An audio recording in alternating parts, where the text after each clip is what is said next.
چائے کی قسم، دودھ پتی کی قسم، کافی کی قسم، بولو نا بھائی. بعض پھل فروٹ ایسے ہیں جو ہماری صحت کے لیے فائدے مند بھی ہیں اور اس کے سائڈ افیکٹ بھی ہیں، کچھ نقصان دہ بھی ہیں، ان کی بھی قسم نہیں ہے. قرآن جس چیز کی قسم اٹھا رہا ہے وہی ہے جو ہمارے لیے انتہائی مفید. اگر کسی کو نقصان ہو رہا ہے تو اس کی اپنی باڈی کا فالٹ ہے. قسم اٹھائی قرآن میں انجیر کی اور زیتون. انجیر اور زیتون پر آپ کی ریسرچ مجھ سے زیادہ ہے. انتہائی مفید چیز ہے انجیر انسانی صحت کے لیے. یہی وجہ ہے کہ گورے جو ہے نا انگریز، انہوں نے انجیر اور زیتون کا استعمال اب جا کے شروع کیا ہے. مسلمان معاشرے میں انجیر اور زیتون ہمیشہ سے کھائی جاتی ہے. عرب کو آپ دیکھیں ان کے ناشتے انجیر اور زیتون کے بغیر نہیں ہوتے. ان کو کس نے بتایا ہے؟ وہ قرآن پڑھتے ہیں، ان کو اندازہ ہوتا ہے کہ یار یہ اللہ جب قسمیں اٹھا رہا ہے کچھ تو ہوگا نا اس میں. قرآن میں بہت اہتمام سے جس پھل کا ذکر ہے وہ انار ہے. انظروا الی ثمرہ اذا اثمر، فرمائے انار کے پھل کو دیکھو جب یہ پھل دیتا ہے. وَيَعْنِهِ، اس کے پکنے کے عمل کو دیکھو. تو اللہ انار کو ہائی لائٹ کر رہے ہیں. انار بے انتہا صحت کے لیے، بولو بھائی، مفید ہے، بہت مفید پھل ہے صحت کے لیے. آپ کی ریسرچ ہم سے زیادہ نہیں ہے تو آپ نیٹ پہ ریسرچ کریں. انار کے بارے میں رسول اللہ صلی اللہ علیہ وسلم نے کھانے کی ترغیب دی ہے اور ترغیب کا انداز دیکھیں. فرمایا نبی صلی اللہ علیہ وسلم نے کہ ہر انار میں ایک دانہ جنت کے پھل کا ہوتا ہے، جنت کے انار کا ہوتا ہے. اب ہمیں پتہ نہیں ہے وہ کون سا دانہ کہاں سے آیا ہے، بولو بھائی، جنت سے. یہ کیوں ترغیب دی؟ تاکہ انار جب کھاؤ تو سارا کھاؤ، ایک دانہ بھی باقی نہ چھوڑو. بھائی ہمیں پتہ ہی نہیں ہے اس میں کون سا والا دانہ جنت کا ہے. پورا کھائیں گے تو یقین ہوگا نا ایک دانہ تو گیا پیٹ میں جنت والے انار. ایک بھی چھوڑ دیا تو دل کہے گا یار یہ ہو سکتا ہے. تو آپ صلی اللہ علیہ وسلم کو کیا پڑی اس بات کی؟ آپ تو پیغمبر تھے، آپ تو لوگوں کو اللہ سے جوڑنے کے لیے آئے تھے. آپ کو کیا ضرورت کہ آپ لوگوں کو ترغیب دے کے پورے انار کھائیں؟ ہے بھائی، بولو نا بھائی، کیا ہو گیا؟ کوئی ضرورت تھی اس کی؟ صرف کس کے لیے؟ صحت کے لیے مفید ہے، کھاؤ. خود آپ صلی اللہ علیہ وسلم نے جو خوراکیں استعمال کی ہیں ان خوراکوں پہ آپ ریسرچ کر لیں. انسانی صحت کے لیے اس سے زیادہ مفید خوراکیں اللہ نے پیدا نہیں. آپ صلی اللہ، دیکھو صحت اچھی ہوتی ہے نا. ہمارے کیا نام ہے ان کا؟ قاسم بھائی. تو یہ کیمرے میں یہ گڑبڑ نہ ہو. کیمرے کی صحت بھی اچھی ہونی چاہیے. سب صحت کے ایشوز ہیں. تو آپ صلی اللہ علیہ وسلم نے اب بیان کا یہ حصہ کٹ جائے گا جب جائے گا تو وہ جو ان کی صحتیں خراب ہوگی نا کہ یار وہ بات انار کی چل رہی تھی وہ کہاں رہ گئی، وہ کیا ہو جائے گا؟ خراب ہو جائے گا. اچھا چل. تو آپ صلی اللہ علیہ وسلم نے انار کھانے کی ترغیب دی. خود آپ صلی اللہ علیہ وسلم کی اپنی جو خوراک تھی وہ کیا تھی؟ زیادہ تر آپ نے کیا کھایا؟ سب سے زیادہ آپ نے جو کی روٹی اور کھجور کا استعمال کیا. گندم کی روٹی بھی بہت طاقتور ہے، اس میں کوئی شبہ نہیں، لیکن کولیسٹرول بھی پیدا کرتی ہے، چربی پیدا کرتی ہے، موٹاپا لاتی ہے. گندم جتنے باڈی بلڈر ہیں نا جو اپنی اسکن کو پتلا کرنا چاہتے ہیں اور چاہتے ہیں کہ ہم ذرا نظر آئے، مقابلہ جیتے ہیں، وہ گندم کھانا چھوڑ دیتے ہیں. وہ کیا کرتے ہیں؟ گندم کھانا چھوڑ دیتے ہیں. جو پر کوئی پابندی ڈاکٹروں کی طرف سے ان پر نہیں دیتے. طاقت تو گندم میں زیادہ ہے لیکن سائڈ افیکٹ بھی گندم کے زیادہ. پوری زندگی آپ صلی اللہ علیہ وسلم نے چاول نہیں کھایا، کھائی نہیں عرب میں. اللہ نے ایسی چیزیں یا تو پیدا ہی نہیں کی وہاں یا پیدا کی مگر نبی صلی اللہ علیہ وسلم کی رغبت ان چیزوں کی طرف سے ختم کر دی. چاول آپ کو پتا ہے کاربوہائیڈریٹ کے علاوہ اس میں کوئی وائٹامنس نہیں ہے، اس میں کوئی معدنیات نہیں ہے، آئرن نہیں ہے، پوٹاشیم نہیں ہے. بس کیا ہے؟ کھاؤ اور چاول کی طرح چملے مار رہے ہیں. تو چاول کھا کے کیا مارے گا؟ چملے مارے. اب عرب چاول کھا رہے ہیں، اب آپ دیکھیں کیسے ماشاءاللہ گول کٹول سے ہوتے ہیں، تو مونگی بھی نکل رہی ہے اور چاول پھوڑنے سے مشکل. ہمارے نبی صلی اللہ علیہ وسلم نے چاول کوئی حلال حرام کا مسئلہ نہیں ہے، آپ کھائیں صبح شام، کوئی مسئلہ نہیں، میں بات کر رہا ہوں صحت کے حوالے سے. نبی نے زیادہ کیا کھایا؟ جو کی روٹی، اور وہ بھی بغیر چھنے، فائبر کے ساتھ، اس میں فائبر بھی ہے. اور دوسری چیز آپ صلی اللہ علیہ وسلم نے کیا استعمال کی ہے کثرت سے؟ کھجور میں کہا جاتا ہے کہ جتنے پروٹین اور جتنے وٹامنز منرلز کھجور میں ہوتے ہیں اتنے شاید کسی اور پھل میں نہیں ہوتے، کسی اور پھل میں نہیں. آپ صلی اللہ علیہ وسلم نے کھجور کو کیا قرار دیا؟ طیب. فرمایا جب افطار کرو تو کھجور سے کرو، طیب پاکیزہ چیز ہے. پاکیزہ کسے کہتے ہیں؟ یہ ہر چیز میں پاکیزہ جو ہے نا اس کے اعتبار سے پاکیزگی ہوتی ہے. پاکیزہ کا مطلب نہیں ہے کہ باقی پھل ناپاک ہوتے ہیں. اس کی مثال ایسے جیسے قرآن مجید مچھلی کو کہتا ہے لحمن طریہ، تر گوشت. بھائی گوشت جو جتنے بھی تازہ گوشت ہوتے ہیں سارے تر و تازہ ہی ہوتے ہیں نا، لیکن قرآن مچھلی کی تعریف میں کیا کہہ رہا ہے؟ لحمن طریہ، تم سمندر سے نکالتے ہو تازہ گوشت. تو بھائی یہ گائے کا گوشت بھی تو تازہ ہے، بکرے کا گوشت بھی تو تازہ ہے. تو یاد رکھیں یہاں تازگی ایک الگ اعتبار سے ہے. کیا ہے کہ مچھلی کا گوشت کھانے کے بعد آپ کے جسم میں سستی اور کاہلی پیدا نہیں ہوتی. مچھلی گوشت چست ہوتا ہے، مچھلی کی طرح پھدکتا رہتا ہے. بنگلہ دیشی لوگوں کو دیکھیں نا، چین سے نہیں بیٹھ گیا، ہلتے رہے ادھر مار. عمریں بھی لمبی ہوتی ہیں، بال کالے رہتے ہیں، موسلی کی وجہ سے. مچھلی کو بنگالی زبان میں موسلی کہتے ہیں. تو موسلی وہ لوگ موسلی کھاتے ہیں. موسلی کا مطلب زیادہ تر وہ لوگ کیا کھاتے ہیں؟ مچھلی کھاتے ہیں. تو اللہ نے قرآن میں مچھلی کی تعریف کی. مچھلی بہت مفید ہے صحت کے لیے. مچھلی کی اللہ ایک نعمت کے طور پہ بیان کر رہے ہیں کہ یہ سمندر ہم نے مسخر کیا، اس میں ایسی نعمتیں، ان میں ایک نعمت کیا ہے؟ مچھلی. اور رسول اللہ صلی اللہ علیہ وسلم نے کھجور کو کہا کہ یہ کیا ہے؟ پاکیزہ، طیب. کیا مطلب؟ میرے ایک رائے ہے، یہ کوئی تفسیر کی بات نہیں کر رہا، اس میں پاکیزگی سے میری رائے میں مراد ہے کہ صالح خون پیدا کرتی ہے، خراب خون پیدا، باتی پن نہیں ہے اس میں. کھانے کو تو گوبھی بھی صحت کے لیے بہت مفید ہے، لیکن گوبھی کے پراٹھے کھا کے انسان کسی محفل میں کیا کرتا ہے؟ گوبھی صحت کے لیے مفید ہے مگر طیب نہیں ہے. کیا خیال ہے؟ کھجور صحت کے لیے مفید بھی ہے اور ہمارے طیب بھی ہے، پاکیزہ ہے، صالح خون پیدا ہوتا ہے، صاف ستھرا. تبھی جو اوریجنل عرب ہے نا جو کھجور کا استعمال بہت کثرت سے کرتے ہیں، ان کی آنکھوں میں چمک ہوگی، ان کے چہرے پہ سرخی ہوگی. اتنے فائدے ہیں کھجور کے، اگر میں اس پر ابھی بات کرنا شروع کر دوں تو پھر پورا بیان اسی کھجوری پر ہو جائے. اللہ نے حضرت مریم کو کیا فرمایا قرآن مجید میں؟ جب ان کو بچے کی ولادت کی شدید تکلیف ہو رہی ہے تو اللہ حضرت مریم سے کہہ رہے ہیں حُزِّي إِلَيْكِ بِجِذْعِ النَّخْلَةِ تُسَاقِطْ عَلَيْكِ رُطَبًا جَنِيًّا. اے مریم غم نہ کر، درخت کے پتوں کو ہلا، یہ کھجور کا درخت تجھ پہ تر کھجوریں پھینکے گا. فَكُلِي وَاشْرَبِي، یہ کھجوریں کھا اور یہ چشمے کا پانی پی. وَقَرِّي عَيْنَا، اور اپنی آنکھوں کو ٹھنڈی کر لے. آج میڈیکل سائنس کی یہ تحقیق ہے، حکیموں نے بھی اس پہ تحقیق کی ہے کہ جو پریگننسی میں عورت کھجوریں کھاتی ہے بچہ بھی صحت مند پیدا ہوتا ہے اور ڈلیوری بھی آسانی سے ہوتا ہے. تو اللہ نے ایسے موقع پہ کھجور کا ذکر کیا. حضرت مریم علیہ السلام کو اللہ نے تو حضرت مریم کو جو کہنا تھا کہہ دیا. اس کو قرآن میں ذکر کیوں کیا اللہ نے؟ ہمیں بتانے کے لیے. تو اس سے کیا پتہ چلتا ہے؟ رسول اللہ صلی اللہ علیہ وسلم نے کس کا چیز کا استعمال کیا کثرت سے؟ کھجور کا. گوشت میں آپ صلی اللہ علیہ وسلم نے سب سے زیادہ جو گوشت کھایا وہ اونٹ کا گوشت ہے. آپ کو پتا ہے ہیپاٹائٹس بی کے لیے اونٹ کا گوشت کیا ہے؟ مفید چیز ہے.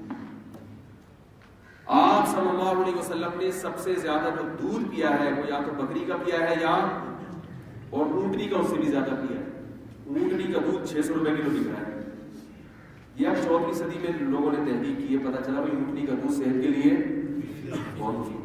ہمارے نبی نے اونٹنی کا دودھ کثرت سے، ہمارے نبی کو اللہ بھینس کا دودھ بھی پلا سکتے تھے، لیکن اللہ نے بھینس پیدا ہی نہیں کی. وہاں کسی بھی طرح سے ہمارے نبی کو ایسی خوراکوں سے بچایا ہے جن کے سائیڈ افیکٹ، بھینس کا دودھ بھی پیا ڈبے سے باغ بہت بہتر ہے. ڈبے کے دودھ سے بھینس کا دودھ پینا بہتر ہے, لیکن بھینس کے دودھ میں ایک خرابی کیا ہے, تھوڑے تھوڑے بھینس کا لک آنے لگتا ہے آپ کے اندر. بھینس کا دودھ کیا کرتا ہے, دماغ کو بھی موٹا کرتا ہے, جسم کو بھی تھوڑا تھوڑا لگتا ہے کہ اس کا بھینس سے کوئی تعلق باپ دادا کا رہا ہے. جا کے ڈی این اے اگر کرواؤ نا تو تھوڑا سا بھینس آ رہی ہوگی اس میں. تو لیکن اونٹنی کا دودھ پینے والا چست رہتا ہے, سستی نہیں ہوتی, دل کے امراض کا خطرہ کم ہوتا ہے اس میں. یہ ساری چیزیں ہمارے نبی صلی اللہ علیہ وسلم نے گوشت کیسا کھایا ہے. آپ صلی اللہ علیہ وسلم ہڈی پہ لگا ہوا گوشت شوق سے کھایا کرتے تھے, اور بعض مرتبہ دانتوں سے اکحش اللحم نحشن, ترمذی کی حدیث ہے, باب ما جاء فی اکحش اللحم نحشن, اس بارے میں باب کے گوشت کو ہڈیوں سے دانتوں سے توڑ کے کھاؤ. گوشت جب دانتوں سے توڑ کے کھایا جاتا ہے نا, ہڈی پہ گوشت لگا ہے, آپ دانت چبا کے کھائیں, اس سے دانت بھی مضبوط ہوں گے آپ کے, اور ایک لعاب پیدا ہوتا ہے جو گوشت کو ہضم کرنے کی صلاحیت آپ کے معدے میں بڑھا دیتا ہے. تو خیر اس موضوع پر بات کروں گا, بات بہت لمبی ہو جائے گی, میرے پہلے بیان ہو چکا ہے اسلام اور صحت کے حوالے سے. تو میں یہ بتانا چاہ رہا ہوں کہ یہ ساری چیزیں اس بات کی دلیل ہے کہ اسلام میں صحت کی بہت زیادہ اہمیت ہے, بہت زیادہ ہے. آپ صلی اللہ علیہ وسلم نے ارشاد فرمایا, المؤمن القوی خیر من المؤمن الضعیف, طاقتور مومن اللہ کو کمزور مومن سے زیادہ محبوب ہے, زیادہ پسند ہے, اس میں زیادہ خیر ہے. کیونکہ صحت مند آدمی معاشرے پر بوجھ نہیں بنتا, وہ اپنے گھر والوں کی بھی زیادہ خدمت کر سکتا ہے, ملک اور قوم کی بھی خدمت کر سکتا ہے, وہ دین کی خدمت بھی زیادہ کر سکتا ہے, وہ اللہ کی عبادت بھی زیادہ کر سکتا ہے. ہاں اللہ کی طرف سے کسی پر کوئی آزمائش آ جائے, اللہ کی طرف سے بیماری مسلط ہو جائے, جیسے ایوب علیہ السلام پر, وہ ایک الگ بات ہے, وہ تو اللہ جس کو چاہے صحت دے, جس کو چاہے بیمار کر دے. لیکن خود سے بیماری کی طرف جانا, صحت کی خرابی کی طرف جانا, یہ اسلام میں پسندیدہ چیز نہیں ہے. صحت ہی سے منسلک ایک اور چیز ہے جس کو بیوٹی کہا جاتا ہے. آج کل اس کی بھی بڑی لوگوں کو فکر ہوتی ہے, کہتے ہیں خاص طور پہ خواتین کو, بھائی ہم دیکھنے میں اٹریکٹیو نظر آئے, ایسے نظر آئے کہ لوگ کہیں وہاں بڑے لشپش میں, آج تو بڑے چوک رہے, وہ کہتے ہیں نا لوگ پیٹ نہ نکلا ہوا ہو, سیل ہونا چاہیے. اس کو کیا کہا جاتا ہے, حسن و جمال, بیوٹی. اس کی بھی اہمیت ہے اسلام میں. آپ صلی اللہ علیہ وسلم نے ارشاد فرمایا کہ لا يدخل الجنة من كان في قلبه مثقال حبة من خردل من كبر, وہ شخص جس کے دل میں رائی کے دانے کے برابر بھی تکبر ہوا, وہ جنت میں داخل نہیں ہوگا. صحابی نے عرض کیا, یا رسول اللہ میں چاہتا ہوں میرا لباس اچھا ہو, میرا جوتا اچھا ہو, لباس و پوشاک اچھی ہو, کیا یہ بھی تکبر میں آتا ہے؟ آپ صلی اللہ علیہ وسلم نے فرمایا, ان اللہ جمیل یحب الجمال, اللہ تعالیٰ جمیل ہے اور جمال کو پسند کرتے ہیں.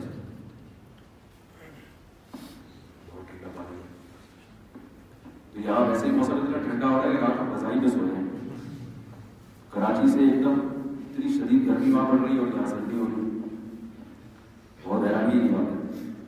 تو آپ صلی اللہ علیہ وسلم نے کیا فرمایا, ان اللہ جمیل یحب الجمال, اللہ خود بھی جمال والا ہے, اور جمال کو کیا کہتے ہیں انگلش میں, بیوٹی کہتے ہیں. چاہے یہ عورت کے لیے ہو یا مرد کے لیے ہو. نبی صلی اللہ علیہ وسلم کے پاس جب کوئی وفد آیا کرتا تھا غیر مسلموں کا, تو آپ صلی اللہ علیہ وسلم کنگھی سے اپنے بالوں کو درست فرمایا کرتے تھے. حدیث میں آتا ہے ایک دفعہ آپ کے سامنے آئینہ نہیں تھا, تو آپ نے پانی میں دیکھ کر اپنے عکس کو دیکھا اور اپنے حلیے کو درست کیا. تو بیوٹی ایک اوپر ڈسٹیمپر کی شکل میں ہوتی ہے, جیسے خواتین آج کل میک اپ کرتی ہیں, پورے ڈسٹیمپر کے ڈبے خالی کرتے ہیں. یہ اصل بیوٹی بولو بھائی, اصل بیوٹی ہوتی ہے کہ آپ کی صحت بھائی تو نکلی بھی ہو, جتنے مرضی ڈسٹیمپر کر دو, کیا خیال ہے؟ اصل بیوٹی کیا ہوتی ہے؟ فٹنس. اللہ کو جو جمال پسند ہے وہ ڈسٹیمپر والا نہیں, سمجھ میں آ رہی ہے بات؟ وہ کون سا پسند ہے؟ فٹنس ہونی چاہیے, چاہے مرد ہو یا عورت ہو. آج کل فٹنس پر اتنا زور نہیں ہے, مصنوعی بیوٹی کے اس میں غلو ہے جو شریعت میں پسندیدہ نہیں ہے. بالوں کے مختلف عجیب عجیب اسٹائل سے فیشن, یہ چیزیں شریعت میں اچھی تھوڑی ہیں. اور مرد عورت بنے ہوئے عورتیں مرد بننے کی کوشش کر رہی ہیں، یہ تو ناجائز ہے. ناخن بڑھائے جا رہے ہیں، خواتین اپنی آئی بروز بنا رہی ہیں، یہ سب مصنوعی ہے، یہ تو جائز نہیں ہے اسلام میں آئی بروز بنانا عورت کے لیے. فٹنس کی توجہ ہونی چاہیے، اس کی طرف توجہ، کیونکہ اس میں پسینہ لگتا ہے، محنت لگتی ہے، اس پہ ایکسرسائز کرنی پڑتی ہے، کم کھانا پڑتا ہے. اب جو آدمی جائیدادیں کھا کے بیٹھا ہوا ہے وہ 2 پراٹھوں میں سے ایک کیسے کم کرے گا؟ بھائی آپ اسے کہا 2 کے بجائے 1 پراٹھا کھایا گیا صبح، وہ کہہ رہے یار میں جائیداد ہڑپ کر گیا، بہنوں کی وراثت کھا گیا، بیوی کا مہر کھا گیا، اتنی بڑی چیز میں کھا گیا، میں نے ڈکار دی کہ آپ اسے پراٹھے سے روک دیں. تو آپ صلی اللہ علیہ وسلم نے ارشاد فرمایا خیر القرون قرنی ثم الذین یلونہم ثم الذین یلونہم، فرمایا سب سے بہتر زمانہ میرا ہے، پھر اس کے بعد والا، پھر اس کے بعد والا، اس کے بعد معاشرے میں فساد پھیلنا شروع ہو جائے گا. پھر آپ نے اس فساد میں بہت ساری باتیں بتائیں، لوگ جھوٹ بولیں گے، گواہی کے لیے نہیں بلایا جائے گا، پھر بھی جھوٹی گواہیاں دیں گے. اور اس میں یہ بھی فرمایا آپ صلی اللہ علیہ وسلم نے کہ ان کی توندیں نکلی ہوئی ہوں گی. کیا مطلب؟ ایسا لائف اسٹائل ہوگا، کھائیں گے بھی زیادہ، جائز ناجائز کی پرواہ کیے بغیر کھائیں گے، تو نتیجہ کیا نکلے گا؟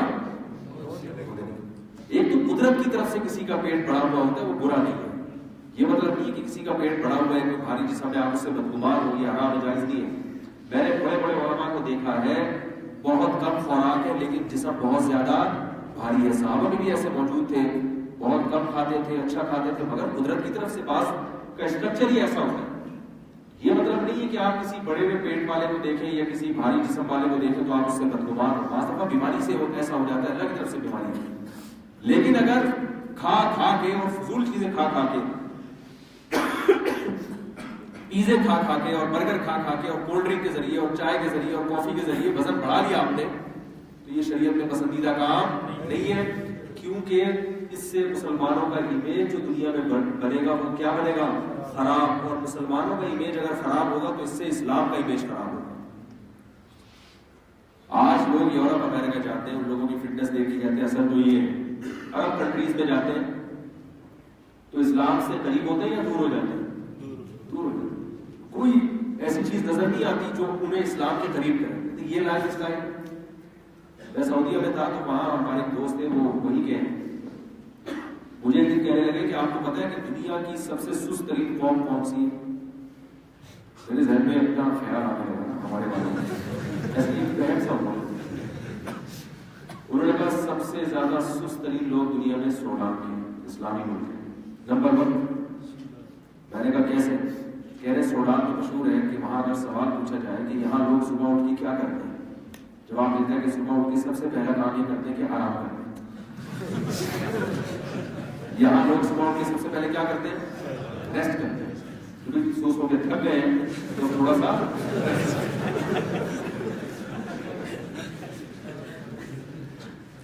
میں نے کہا بھائی دوسرے نمبر پہ کون سے؟ یہ ان کا تجزیہ تھا، غلط بھی ہو سکتا ہے، یہ کوئی ایسا نہیں ہے کہ آپ اس پہ یوٹیوب پہ کلپ بنا دیں گے، رپورٹ سامنے آئی ہے، سرسری مشاہدے سے جو بات نظر آتی ہے.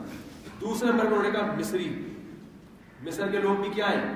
مسلمان، مسلم کنٹری. تیسرے نمبر پر انہوں نے کہا سعودی، وہ تو اسلام کا مرکز ہے.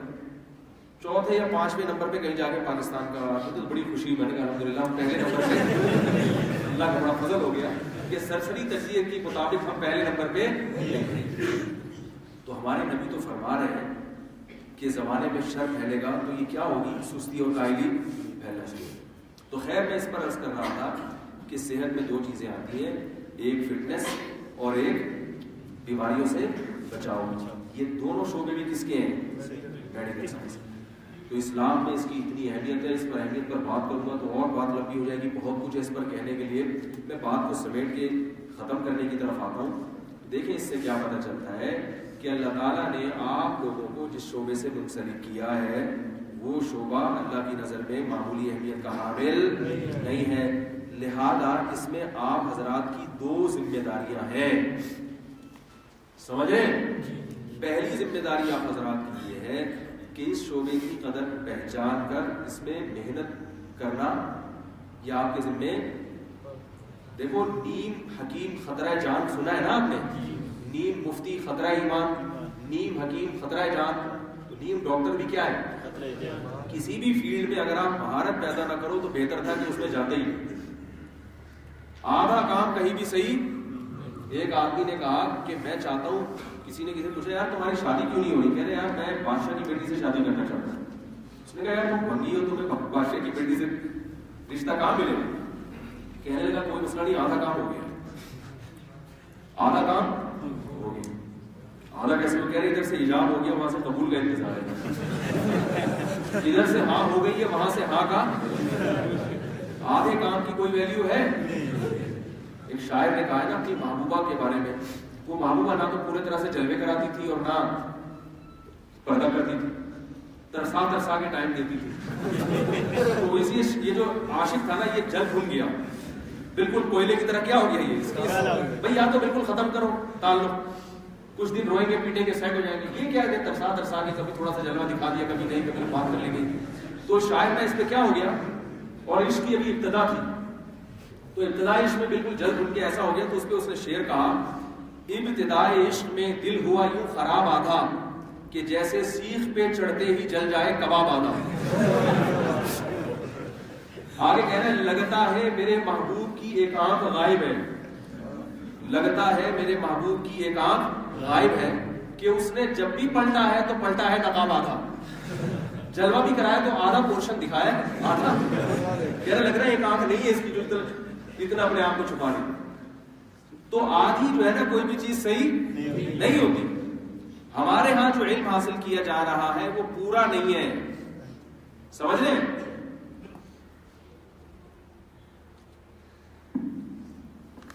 ہمارے ہاں آدھے لوگ پیدا ہو رہے ہیں. ہمارے محلے میں ایک چائلڈ اسپیشلسٹ رہا کرتے تھے, تو بچہ ٹھیک ہی نہیں ہوتا تھا ان کے پاس, کوئی لے کے جاتا تو ٹھیک نہیں ہوتا. اب ڈاکٹروں کی عادت ہو گئی ہے کہ بھاری بھرکم اینٹی بایوٹک دے کے فوراً ٹھیک کر دو اس کو. وہ یہ نہیں دیکھتے اس کے سائڈ افیکٹ کیا ہوں گے, بس وہ ایک ماہر ڈاکٹر کو دیکھے گا نا اس کو بیماری کیا ہے اور یہ وائرل بخار ہے کیا ہے, اس کو کوئی بات نہیں 10-15 دن چلا بھی گیا تو کوئی اتنا بڑا مسئلہ نہیں ہے. وہ والدین کو مطمئن کر دینا کہ بھائی اینٹی بایوٹک کی ضرورت نہیں ہے. جو بھی اس کو اللہ نے علم دیا ہے اس کے ذریعے مطمئن کرے گا, تمیز سے علاج کرے گا. اناڑی ڈاکٹر کیا کرتے ہیں, بھاری بھرکم اینٹی بایوٹک کے, بھائی وہ سارے جراثیم مریں گے تو یہ والی بیماری ہوئی تو اس کے بھی مر جائیں گے, ٹھیک ہے نا.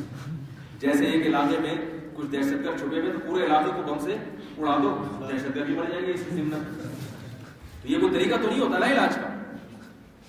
تو وہ کیا کرتے تھے کہ ہمیں کسی نے بتایا یار یہ تو میڈیکل کالج میں جب یہ پڑھا کرتے تھے تو ان کے جو کلاس فیلوز انہوں نے بتایا کہ یہ تو بیڈمنٹن کی ان کا شغف تھا, پڑھائی میں ان کی دلچسپی بالکل بھی نہیں تھی, یہ ڈاکٹر بن کیسے گئے. تو ایک آدمی 4 سال بیڈمنٹن کھیلتا رہے وہ بھی ہمارے ہاں ڈاکٹر بن جاتا ہے. تھوڑا بہت پڑھنا پڑتا ہے, کچھ کرنا پڑتا ہے. تو یاد رکھو اس سے نہ دین کے رہیں گے نہ دنیا کی رہیں گے, نہ دنیا میں عزت ملے گی اور آخرت تو ویسے ہی چلی جائے گی. تو یہ کام نہیں کرنا. اگر آپ ایک چیز کو اوڑھنا بچھونا جب تک نہیں بنائیں گے آپ اس میں مہارت پیدا نہیں کریں گے. ہمارے استاد ہمیں کہا کرتے تھے جب ہم مدرسے میں طالب علم تھے تو ہمارے استاد ہمیں کہا کرتے تھے کہ بھائی محنت سے پڑھنا ہے تو پڑھو, ورنہ جا کے کوئی اور کام.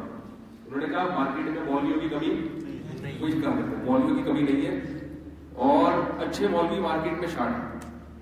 یہ تو شارٹ واٹ کا لفظ نہیں کہا, یہ میں اپنی طرف سے الفاظ استعمال کروں. اچھے مولوی مارکیٹ میں کیا ہے, شارٹ. تمیز سے پڑھنا ہے تو پڑھو, اچھے مولوی بنو, ورنہ بہت مولوی مارکیٹ. ہم تو خیر پھر بھی نالائق کے نالائق ہی رہے, لیکن ان کی بات بہرحال یہ درست ہے کہ جس چیز کی مارکیٹ میں کمی ہوتی ہے اس کی ویلیو خود بہت زیادہ ہوتی ہے. اچھے ڈاکٹروں کی بھی کمی ہے, اور اچھے سائنٹسٹ کی بھی کمی ہے, اچھے مولویوں کی بھی کمی ہے, اچھے سیاستدانوں کی بھی کمی ہے. کوئی بھی اچھا آ جائے تو وہ اپنی مارکیٹ بڑھا لیتا ہے. تو پہلا کام آپ نے یہ کرنا ہے کہ اس شعبے کو مقدس جان کر آپ نے اس شعبے میں کیا کرنی ہے بھائی, بہت.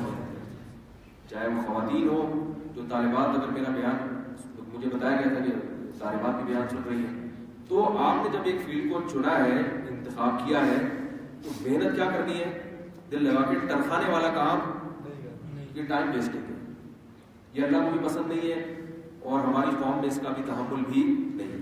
دوسرا کام بہت اہم ہے, یہ محنت والی باتیں تو آپ اپنے لیکچرار سے بھی سنتے ہوں گے,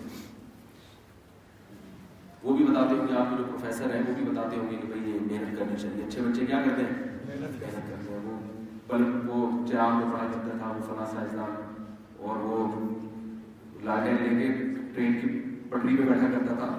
یہ سب چیزیں آپ نے سنی ہوگی، ہم نے بھی پڑھی ہیں. دوسری چیز جو بہت اہم ہے، جو آپ کو صرف قرآن و سنت ہی سے پتہ چلے گی، اور یہ چیز غیر مسلموں کے پاس نہیں، وہ یہ ہے کہ دیکھو جب بھی آپ کوئی کام کرتے ہیں تو آپ کی ایک منزل ہونی چاہیے. اگر آپ کے سامنے منزل نہیں ہے تو آپ کے لیے سفر بہت مشکل ہو جاتا ہے. میں اس کی ایک مثال سے بات سمجھاتا ہوں. دیکھیے آپ، میں تو کراچی کا ہوں نا، تو کراچی کی جگہ معلوم ہے، یہاں کا مجھے نہیں پتا کہ کراچی میں ایک سوراب، جس نے بھی کراچی سے باہر سفر کرنا ہوتا ہے وہ سوراب گوڑ جاتا ہے. ٹھیک ہے، پھر اس نے ڈائریکشن طے کرنی ہوتی ہے کہ ادھر جانا ہے، ادھر جانا ہے، ادھر جانا ہے یا یہاں جانا ہے. اب آپ سوراب گوڑ پہنچ گئے.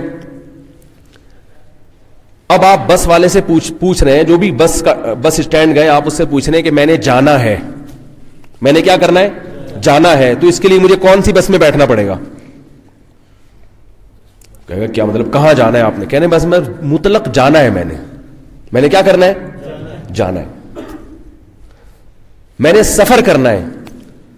پوچھے گا نا بھائی کہاں سفر کرنا ہے؟ حیدرآباد جانا ہے اس کے لیے یہ ڈائریکشن ہے، اور اگر ٹھٹھا جانا ہے تو اس کے لیے بالکل اپوزٹ سمت میں جانا پڑے گا. کوئٹہ جانا ہے تو اس کے لیے یہ والی سمت ہے.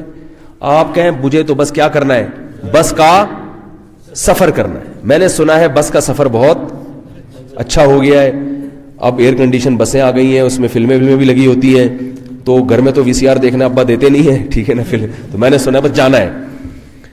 تو کتنی بڑی حماقت اور بیوقوفی کی بات ہوگی نا.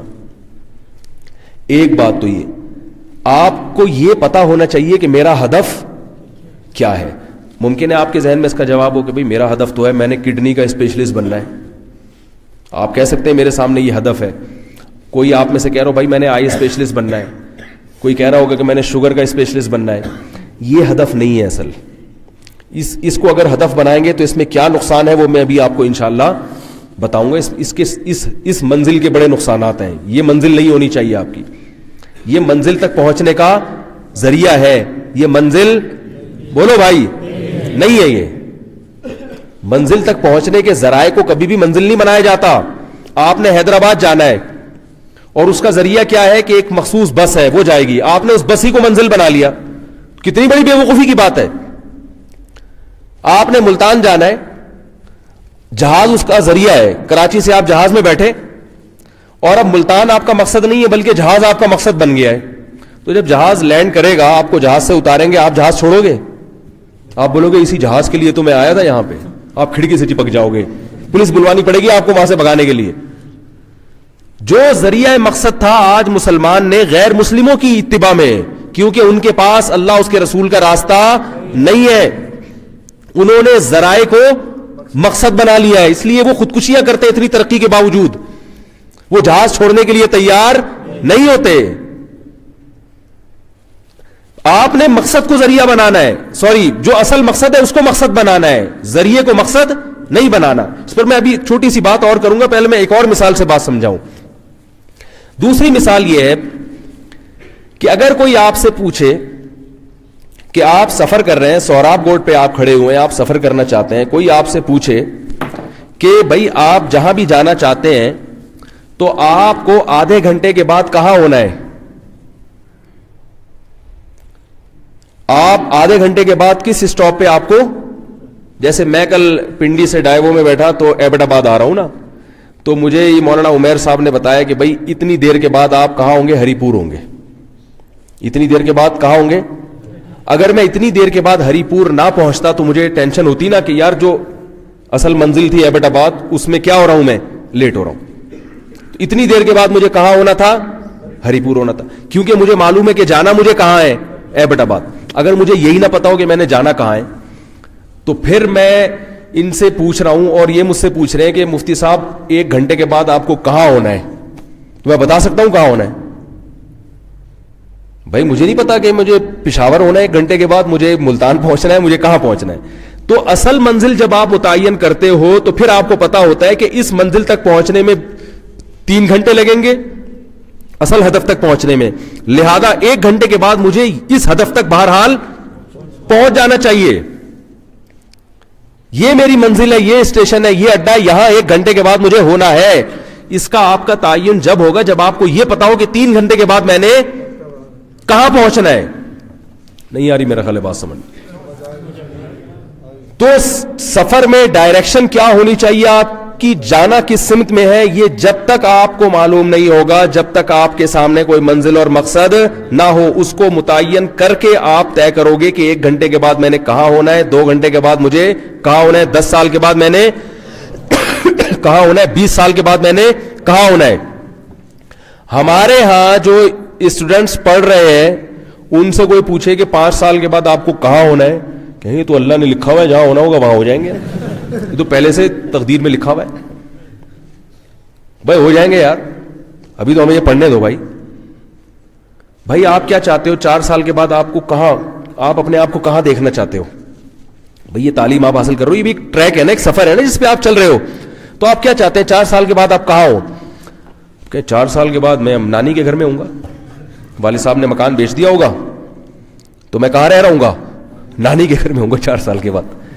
پتہ ہی نہیں ہوتا 4 سال کے بعد کہاں ہونا ہے, 10 سال کے بعد کہاں ہونا ہے. گورے کو کم از کم دنیاوی لحاظ سے یہ پتا ہوتا ہے کہ 10 سال کے بعد ہم, بولو بھائی, کہاں کھڑے ہوں گے. 50 سال کے وہ پلاننگ کرتے ہیں, ملک کی بھی پلاننگ کرتے ہیں, قوموں کی بھی پلاننگ کرتے ہیں, اور ان میں سے ہر فرد اپنی بھی پلاننگ کرتا ہے. ہمارے ہاں پلاننگ کا کوئی دستور ہے ہی نہیں, اسے پتہ ہی نہیں ہوتا کہ میں نے کل کیا بننا ہے. بھائی اگر آپ آج طے کرو گے کہ کل میں نے پروفیسر بننا ہے تو آج آپ کی سمت اسی حساب سے تبدیل ہو جائے گی. آج آپ فیصلہ کرو گے میں نے آئی اسپیشلسٹ بننا ہے تو آج سے ہی آپ کی سمت اسی حساب سے, آپ کی ڈائریکشن چینج ہو جائے گی. کچھ بھی بننا ہو آپ نے, تو پہلی غلطی یہ کرتے ہیں کہ ایک اندھیری کوٹری میں چلے جا رہے ہیں اور جہاں قدم کچھ پتہ نہیں ہے کہ اگلا قدم ہم نے کہاں رکھنا ہے. دوسری جو اس سے بھی بڑی غلطی ہے کہ دیکھو آپ جو بھی ویژن بناتے ہو وہ ویژن ہی آپ کا مقصد ہوتا ہے نا, تو اس ویژن کی 2 قسمیں ہیں. ایک الٹیمیٹ ویژن ہوتا ہے, جو ایسا ویژن ہے جو غیر مسلم کے پاس, بولو بھائی, نہیں ہے. جلدی سے بات سمیٹ کے میں ختم کرتا ہوں. دیکھو آپ نے ہدف بنایا کہ میں نے اس K2 کی پہاڑی پہ چڑھنا ہے, آپ نے ہدف بنا لیا, میں نے کیا کرنا ہے, اس حساب سے اب آپ تیاری شروع کرو گے. آپ کو پتا چل گیا ایک آدمی کا ہدف ہی نہیں ہے کہ کیا کرنا ہے, وہ تو اس کو نہیں پتا کتنا پانی میں نے ساتھ لینا ہے, کتنا زیادہ راہ لینا ہے, اسے پتا ہی نہیں ہے. آپ نے ایک ہدف بنایا کہ یہ K2 پہاڑی پر میں نے کیا کرنا ہے, اس کو عبور کرنا ہے. اب آپ کے سامنے ایک منزل آ گئی, اب آپ نے کیا کیا بھائی, کیلکولیٹ کیا اتنا ٹائم لگنا چاہیے, ایسا نہ ہو کہ 10 سال لگ جائے اسی کام میں, مجھے اتنی میری عمر نہیں ہے, اتنی میری زندگی نہیں ہے, لہذا مجھے اتنے ٹائم کے اندر اس ہدف تک پہنچنا ہے, اور اس ٹائم میں اس ہدف کو اچیو کرنے کے لیے مجھے اتنا پانی چاہیے, میری صحت ایسی ہونی چاہیے, اتنی رننگ روزانہ میں نے کرنی ہے تاکہ اسٹیمنا پیدا ہو. اس حساب سے آپ نے تیاری کرنا شروع کر دی, ٹیمپریچر کتنا ہوگا, ساری معلومات لے کے پوری آپ تیاری کر کے آپ اس ویژن تک پہنچو گے. آدھے لوگ پہنچ جائیں گے اور آدھے ناکام ہو جائیں گے. ایسا ہی ہوتا ہے نا, ہر آدمی کو اس کا مقصد تھوڑی حاصل ہوتا ہے. جو ناکام ہو گئے ان کی زندگی تباہ ہو گئی کہ نہیں ہو گئی, بولو بھائی. ان کی زندگی کا مقصد کیا تھا, ماؤنٹ ایورسٹ کی پہاڑی کو عبور کرنا. سارے دنیا کے مقاصد میں کامیاب ہوتے ہیں؟ ام للانسان ما تمنا, اللہ فرماتے ہیں انسان کو وہ کچھ نہیں ملے گا جس کی وہ تمنا کرے گا. ہر آدمی نہیں پہنچ پاتا. ہمارے ایک دوست تھے, ایک ہی بیٹا تھا ان کا, اکلوتا, نہ بیٹی نہ اور کوئی اولاد. ان کا ارادہ تھا اپنے بچے کو میں پڑھاؤں گا, لکھاؤں گا. تعلیم مکمل کرائی, ملٹی نیشنل کمپنی میں جاب ملی, بہت اچھی پوسٹ پر. پہلی سیلری کا جو دن تھا اسی دن بچے کی ڈیتھ ہو گئی کرنٹ لگنے سے. انہوں نے جس چیز کو ویژن بنایا وہ سارے خواب ان کے چکنا چور ہو گئے کہ نہیں ہو گئے؟ تو پھر ظاہر ہے خودکشیاں ہوں گی, ڈپریشن کے, بولو بھائی, مریض بنیں گے, گولیاں بھی کھائیں گے, راتوں کی نیندیں بھی اڑیں گی, پھر روحانی علاج والوں کے پاس بھی جائیں گے, جن چڑیل بھوت کے ڈراموں میں بھی پڑیں گے, اور سارے ڈرامے ہوں گے. پھر یہ تو کچھ لوگ تو وہ ہوں گے جو اس ہدف تک پہنچ نہیں پائیں گے, وہ تو ویسے خودکشی کریں گے. جو پہنچ پائیں گے وہ بھی خودکشی کریں گے. کیوں؟ اس لیے کہ جب وہ وہاں پہنچیں گے اس کے بعد ان کے پاس کرنے دھرنے کا کوئی کام رہے گا نہیں. بھائی اب عبور کر لیا, انعام بھی مل گئے, عزت بھی مل گئی, اب کیا ہے؟ اب تو کچھ بھی نہیں ہے نا, اب اندھیرا ہے.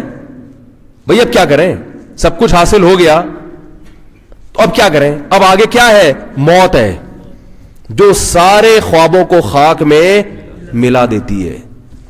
ترقی کرتے کرتے چاند پہ جو سائنسدان پہنچا ہے نا, وہ بھی بالآخر قبر کی مٹی میں ہے. وہ چاند پہ جو نیل آرم اسٹرانگ پہنچا تھا, وہ بھی آج کل کہاں ہے, قبر میں. مٹی, کیڑے کھا گئے اس کی لاش کو, ختم. لوگ کہتے ہیں اس کا نام زندہ ہے. نام زندہ ہونے سے اس کو کیا فائدہ ہوا؟ مرنے کے بعد آپ کا نام مر جائے یا زندہ ہو, آپ کی قبر پہ 21 توپوں کی سلامی دی جائے یا نہیں دی جائے, مردے کی صحت پہ اس پہ کوئی اثر.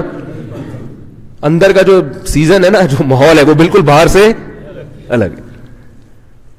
میں ایک جگہ, مجھے کرائے پہ ایک گھر چاہیے تھا, تو میں گیا, تو مجھے ایک بہت کراچی کا پوش علاقہ تھا, وہاں میں چاہ رہا تھا گھر مل جائے. تو مجھے لوگوں نے بتایا, وہ اسٹیٹ ایجنٹ نے, بھائی یہاں تو قبرستان بہت وی آئی پی ہے, عام بندہ تو یہاں قبرستان میں دفن نہیں ہو سکتا. میں نے کہا جتنا وی آئی پی قبرستان ہو, اندر جانے کے بعد سب موچی کی قبر میں اور کسی چیف آف آرمی اسٹاف کی قبر میں, اندر سے کوئی فرق نہیں ہوتا. بادشاہ کی قبر میں, کسی بھنگی کی قبر میں, اندر سے کوئی فرق اوپر سے ہوگا. ملک کے صدر وزیر اعظم کی قبر میں اور ایک عام چپڑاسی کی قبر میں اندر سے کوئی فرق, بولو بھائی, نہیں ہوگا. یہی وہ چیز ہے جو غیر مسلموں کو اندر سے کھاتی ہے, ڈپریشن کا مریض بناتی ہے.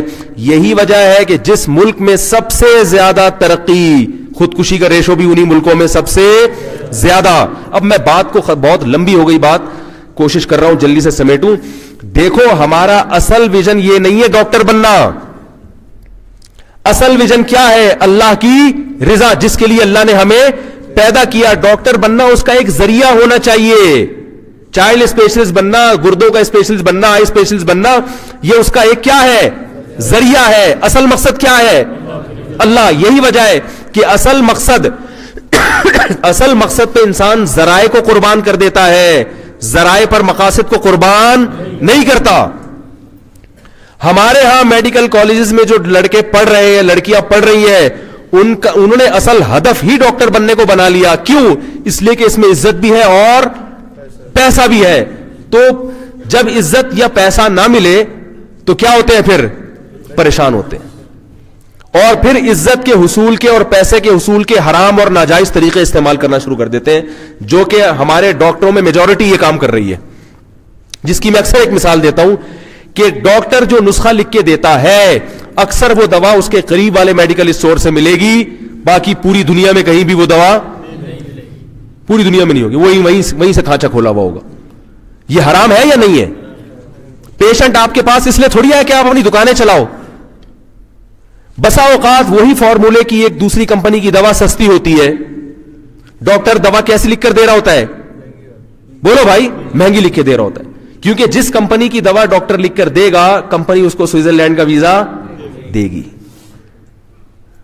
تبھی ڈاکٹر جب نسخہ لکھ کے دیتے نیچے اپنا نام بھی لکھ کے دیتے ہیں.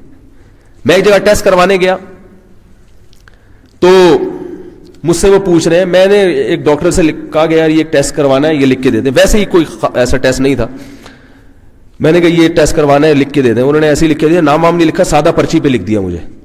میں جب گیا لیبارٹری تو لیبارٹری کا ڈاکٹر کا نام بتائیں. میں نے کہا آپ کو آم کھانے سے مطلب ہے, پیڑ گننے سے مطلب ہے؟ بھائی یہ ٹیسٹ ہے, بلکہ یہ پرچی پھاڑ کے پھینکو, میں آپ کو منہ سے کہہ رہا ہوں لپڈ پروفائل کا ٹیسٹ کروانا ہے, کولیسٹرول لیول ٹیسٹ کروانا ہے, منہ سے کہہ رہا ہوں میں آپ کو, پیسے دے رہا ہوں آپ کرائیں. نہیں جی ڈاکٹر کا نام بتاؤ.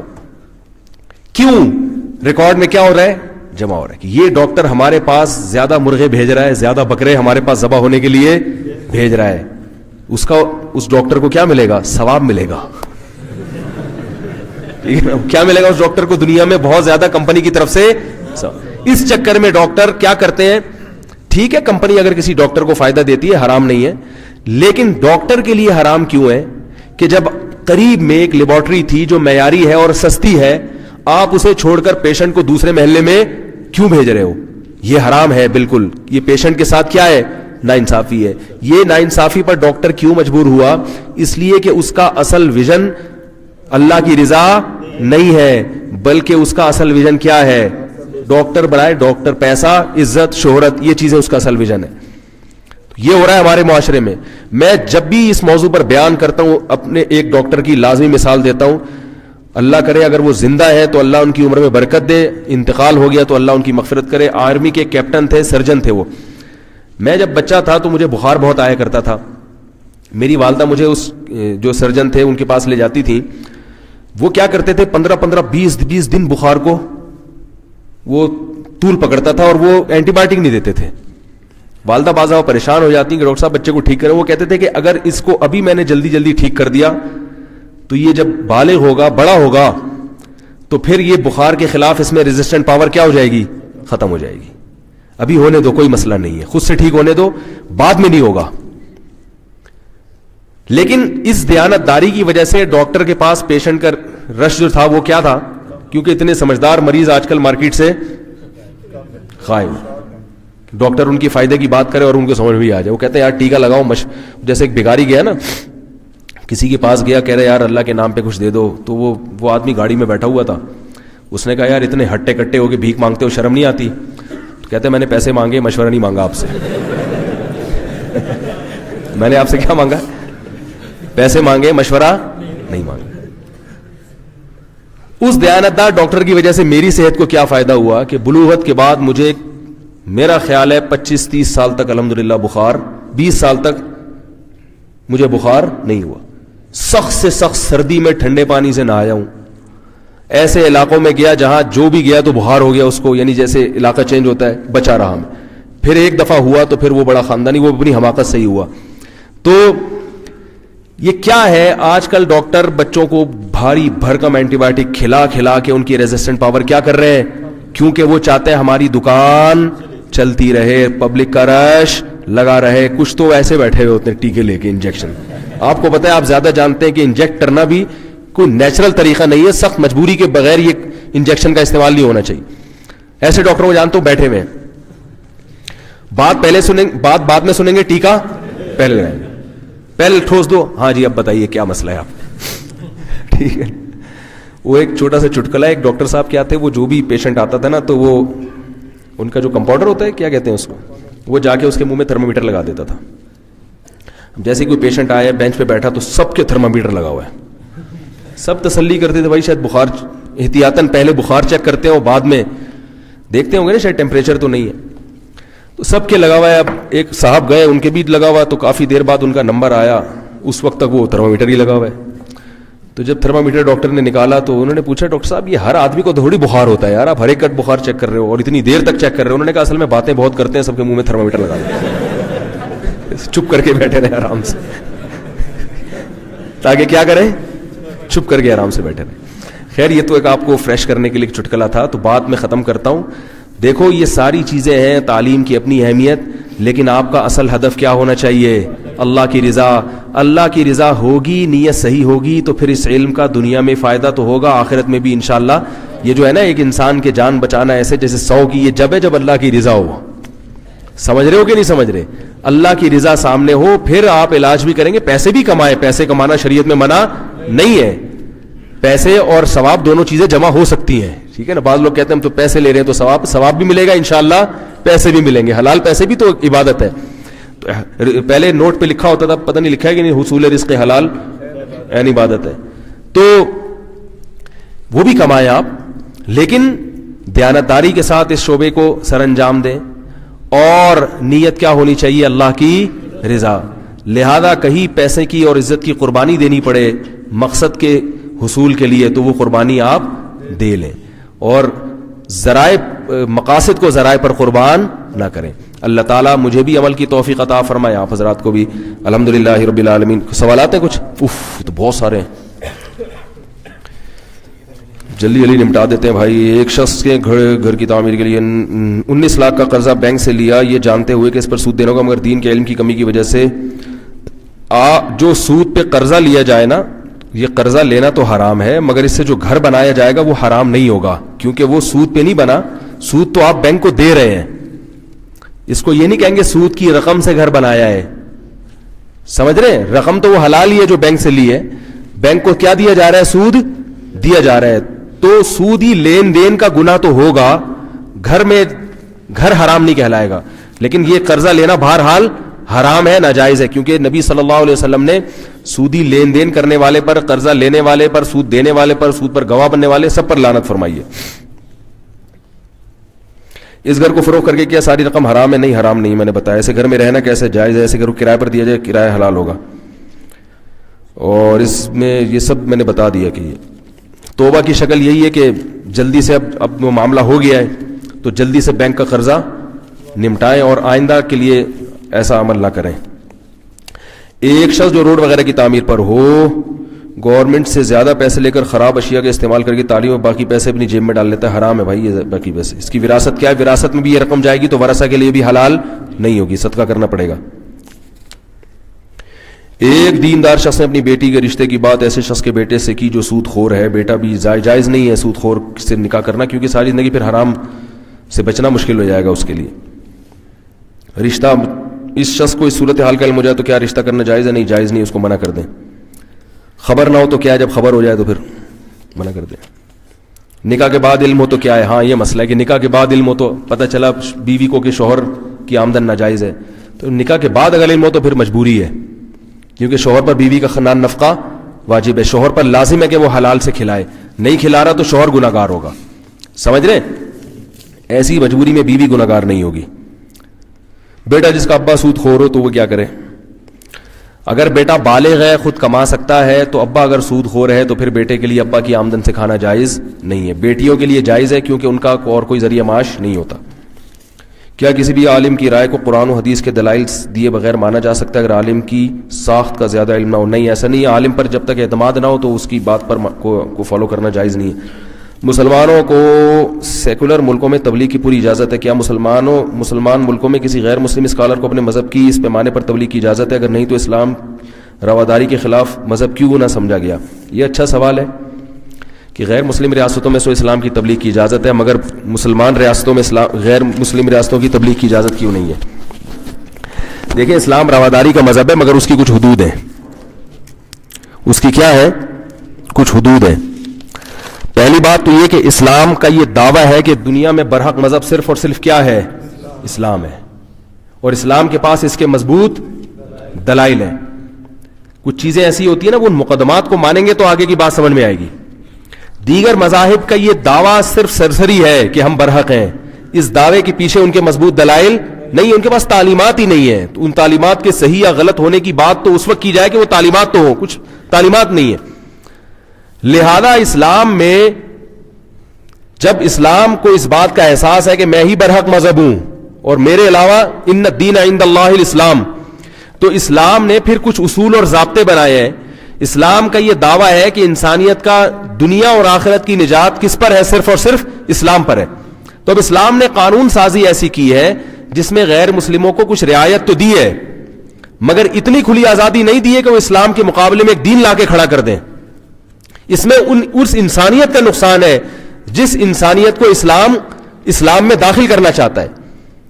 مثال کے طور پر اسلام میں اس کی تو اجازت نہیں ہے کہ آپ زبردستی کسی غیر مسلم کو مسلمان کریں, یہ اجازت تو نہیں ہے. یہ اسلام میں رواداری ہے کہ بھئی زبردستی والا کام نہیں چلے گا. اگر اسلام مسلمانوں کو یہ حکم دے دیتا, دیکھیں آپ کسی گھر کے سربراہ ہیں تو آپ کو اجازت ہے نا کہ آپ اپنے گھر کے لیے قوانین بنائیں, اس میں آپ کسی کو چھوٹ دیں گے, کسی کو پابند کریں گے. تو اسلام کا یہ دعویٰ ہے کہ اس کائنات کا خالق صرف اور صرف کون ہے؟ اللہ ہے. تو اس نے اس زمین کے لیے کچھ قوانین بنائے ہیں اور اس قوانین میں ہر جگہ اس نے اسلام کو بالا رکھا ہے کیونکہ وہ اللہ کا سرکاری مذہب ہے. یہ اس آزادی سے وہ لوگ رہ سکتے ہیں جن کے پاس نیشنلٹی ہے, بولے نا بھائی. اب ہم کہیں یار پاکستان میں رواداری نہیں ہے, جن کے پاس جو نیشنلٹی نہیں ہے ان کو تو پکڑ کے باہر کر دیتے ہیں, اور جن کے پاس نیشنلٹی نہ ہو اور قانون کے مطابق بھی رہ رہے ہوں ان کو بھی وہ کچھ آزادیاں نہیں ہیں جو ایک, دیکھو میرے ایک رشتہ دار ہیں امریکہ میں 15 سال سے ہیں, لیگلی رہ رہے ہیں, انلیگل نہیں ہے, مگر ان کو کسی سرکاری ادارے میں جاب کرنے کی اجازت نہیں ہے کیونکہ نیشنلٹی نہیں ہے. حالانکہ امریکہ تو مشہور ہے دنیا میں رواداری کا مذہب ہے, لیکن وہ کہتے ہیں, امریکن سے آپ پوچھیں وہ کہیں گے یار اگر ہم اتنی کھلی چھوٹ دے دیں تو اپنوں میں اور غیروں میں فرق کیا رہے گا؟ پھر جن کے پاس نیشنلٹی ہے وہ کہیں گے یار پھر ہمیں نیشنلٹی لینے کی یہ تکلف کی کیا ضرورت تھی؟ جب کوئی فرق ہی آپ نے اپنے میں اور غیروں میں نہیں چھوڑا تو پھر اپنا اور غیر کی یہ اصطلاح اور یہ ٹرم کی کیا ضرورت ہے؟ تو جیسے امریکہ ایک قانون بنا سکتا ہے اپنوں میں اور غیروں میں، کیا کر سکتا ہے؟ وہ فرق کر سکتا ہے. جاپان ایک قانون بنا سکتا ہے، اس میں اپنوں میں اور غیروں میں فرق کر سکتا ہے. تو اللہ یہ قانون نہیں بنا سکتا جو اس کائنات کا خالق ہے، اور وہ قانون بنا کے اپنے اور غیروں میں تھوڑا سا فرق، بولو بھائی، رکھ دے؟ تو اللہ نے اپنے اور غیروں میں اتنا فرق نہیں رکھا جتنا حکومت اپنے اور غیروں میں فرق کرتی ہے. اللہ نے جہاں مسلمانوں کو تبلیغ کی چھوٹ دے دی اور غیر مسلموں پر تبلیغ کی پابندی لگا دی، لیکن ساتھ ساتھ غیر مسلموں کو اللہ نے مذہبی آزادی بھی دے دی. پھر کچھ ایسی پابندیاں ہیں جو صرف مسلمانوں پہ لگائی ہیں، غیر مسلموں پہ. زکات صرف کس سے لی جائے گی؟ مسلمان سے.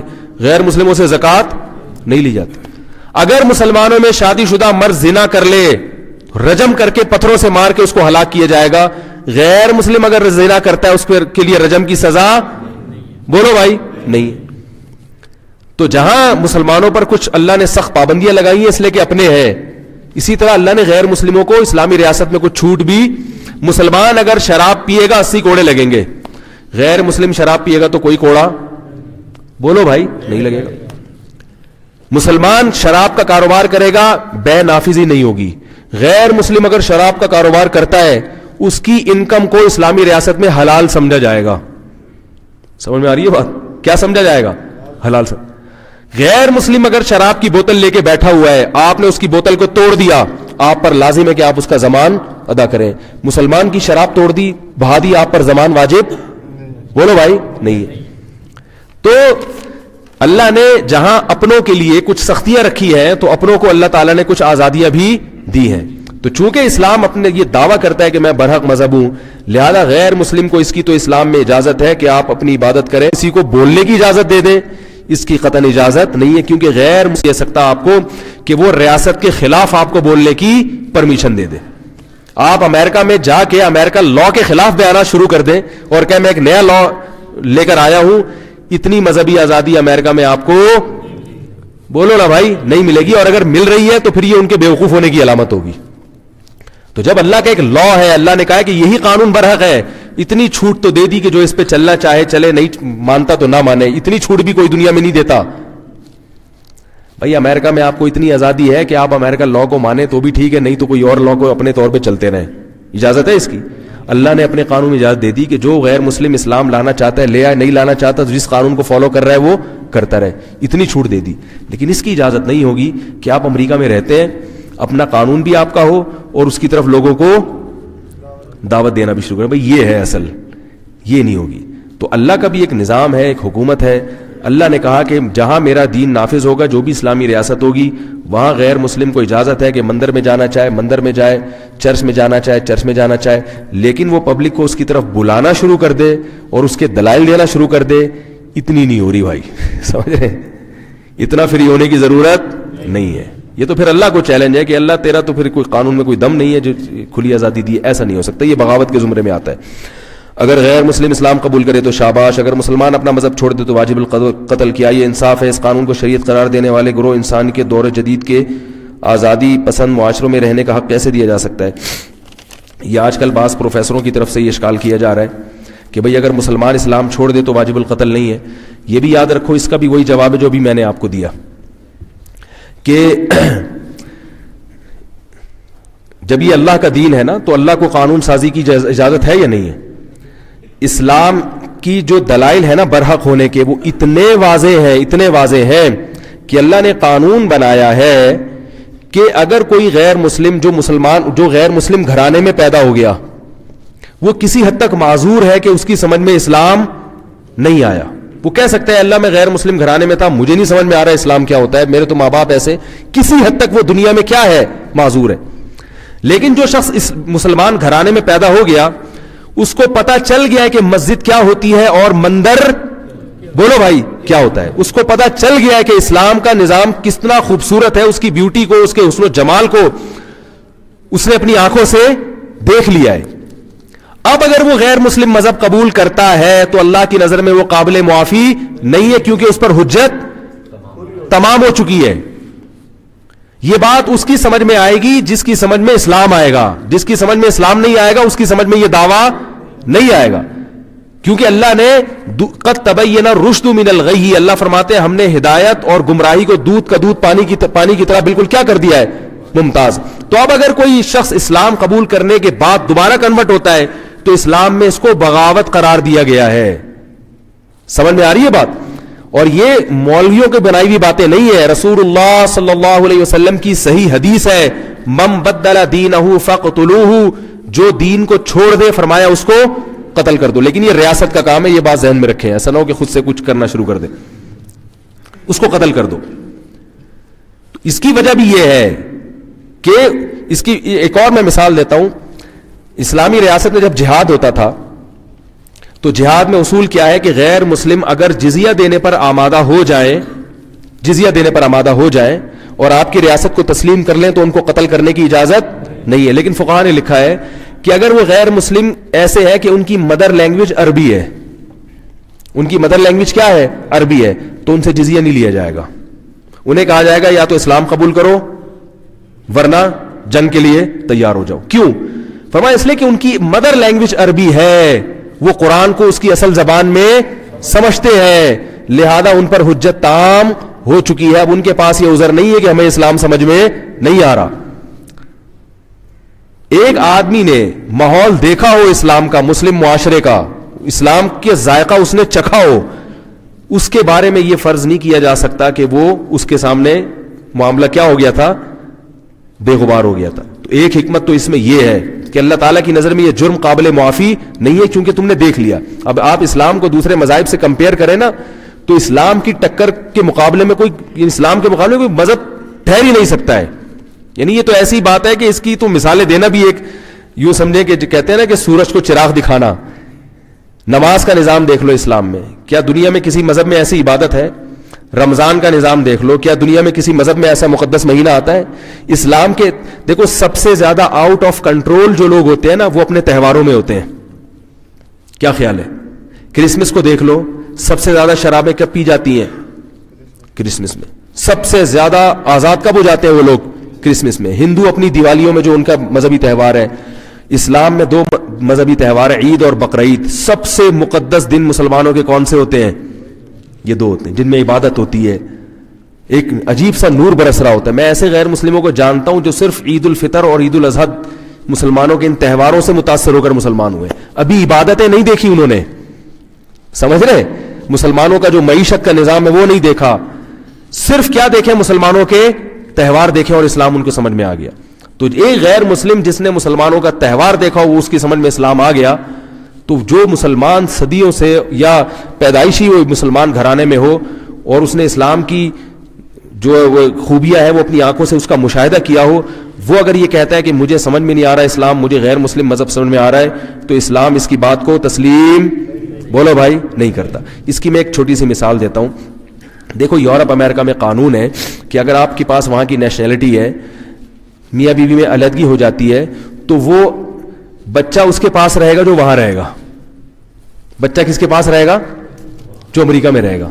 کیوں؟ وہ کہتے ہیں کہ یہ پسماندہ ممالک ہیں, یہاں بچے کا جانا بچے کے لیے کیا ہے, اگر بچہ آ بھی گیا نا زبردستی اٹھا کے لے آئیں گے. وہ بچہ کہے گا ابھی نہیں مجھے رہنا وہاں, اجازت نہیں ہے.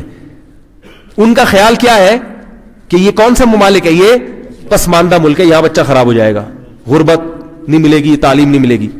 تو جب وہ ایک رائے قائم کر کے اس کو زبردستی مسلط کر سکتے ہیں, تو اسلام ایک رائے قائم کر کے زبردستی مسلط نہیں کر سکتا اس کو کہ بھئی یہ برحق مذہب ہے, اس کو چھوڑنے کی آپ کو اجازت نہیں ہے, داخل ہونا آپ کی مرضی سے, چھوڑنا آپ کی مرضی سے نہیں ہوگا. تو ایک حکمت. دوسری حکمت یہ ہے کہ اسلام نے اس لیے بھی پابندی لگائی ہے تاکہ لوگ اسلام کو مذاق نہ بنا لیں,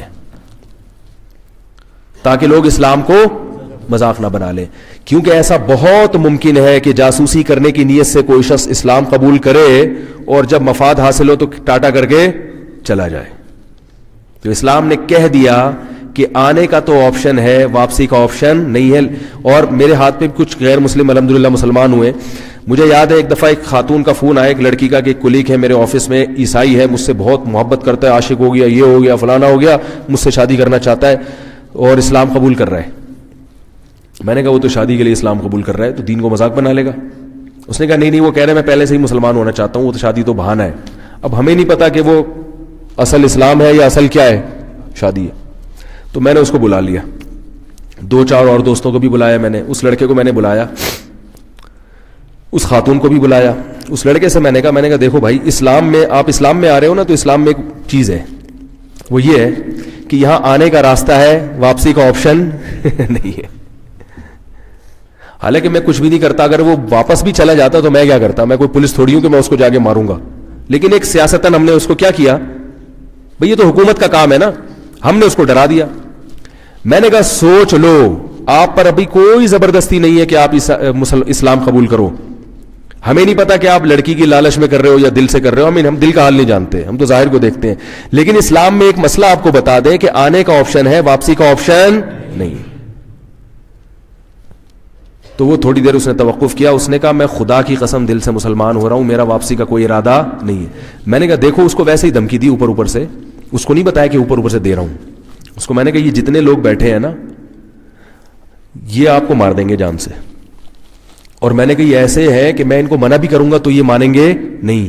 اگر پتہ چل گیا نا آپ دوبارہ غیر مسلم, آپ کو حالانکہ ان کو بتایا تھا کر نہیں دینا, اللہ کے بندو بڑے ڈرا رہے ہیں ہم اس کو.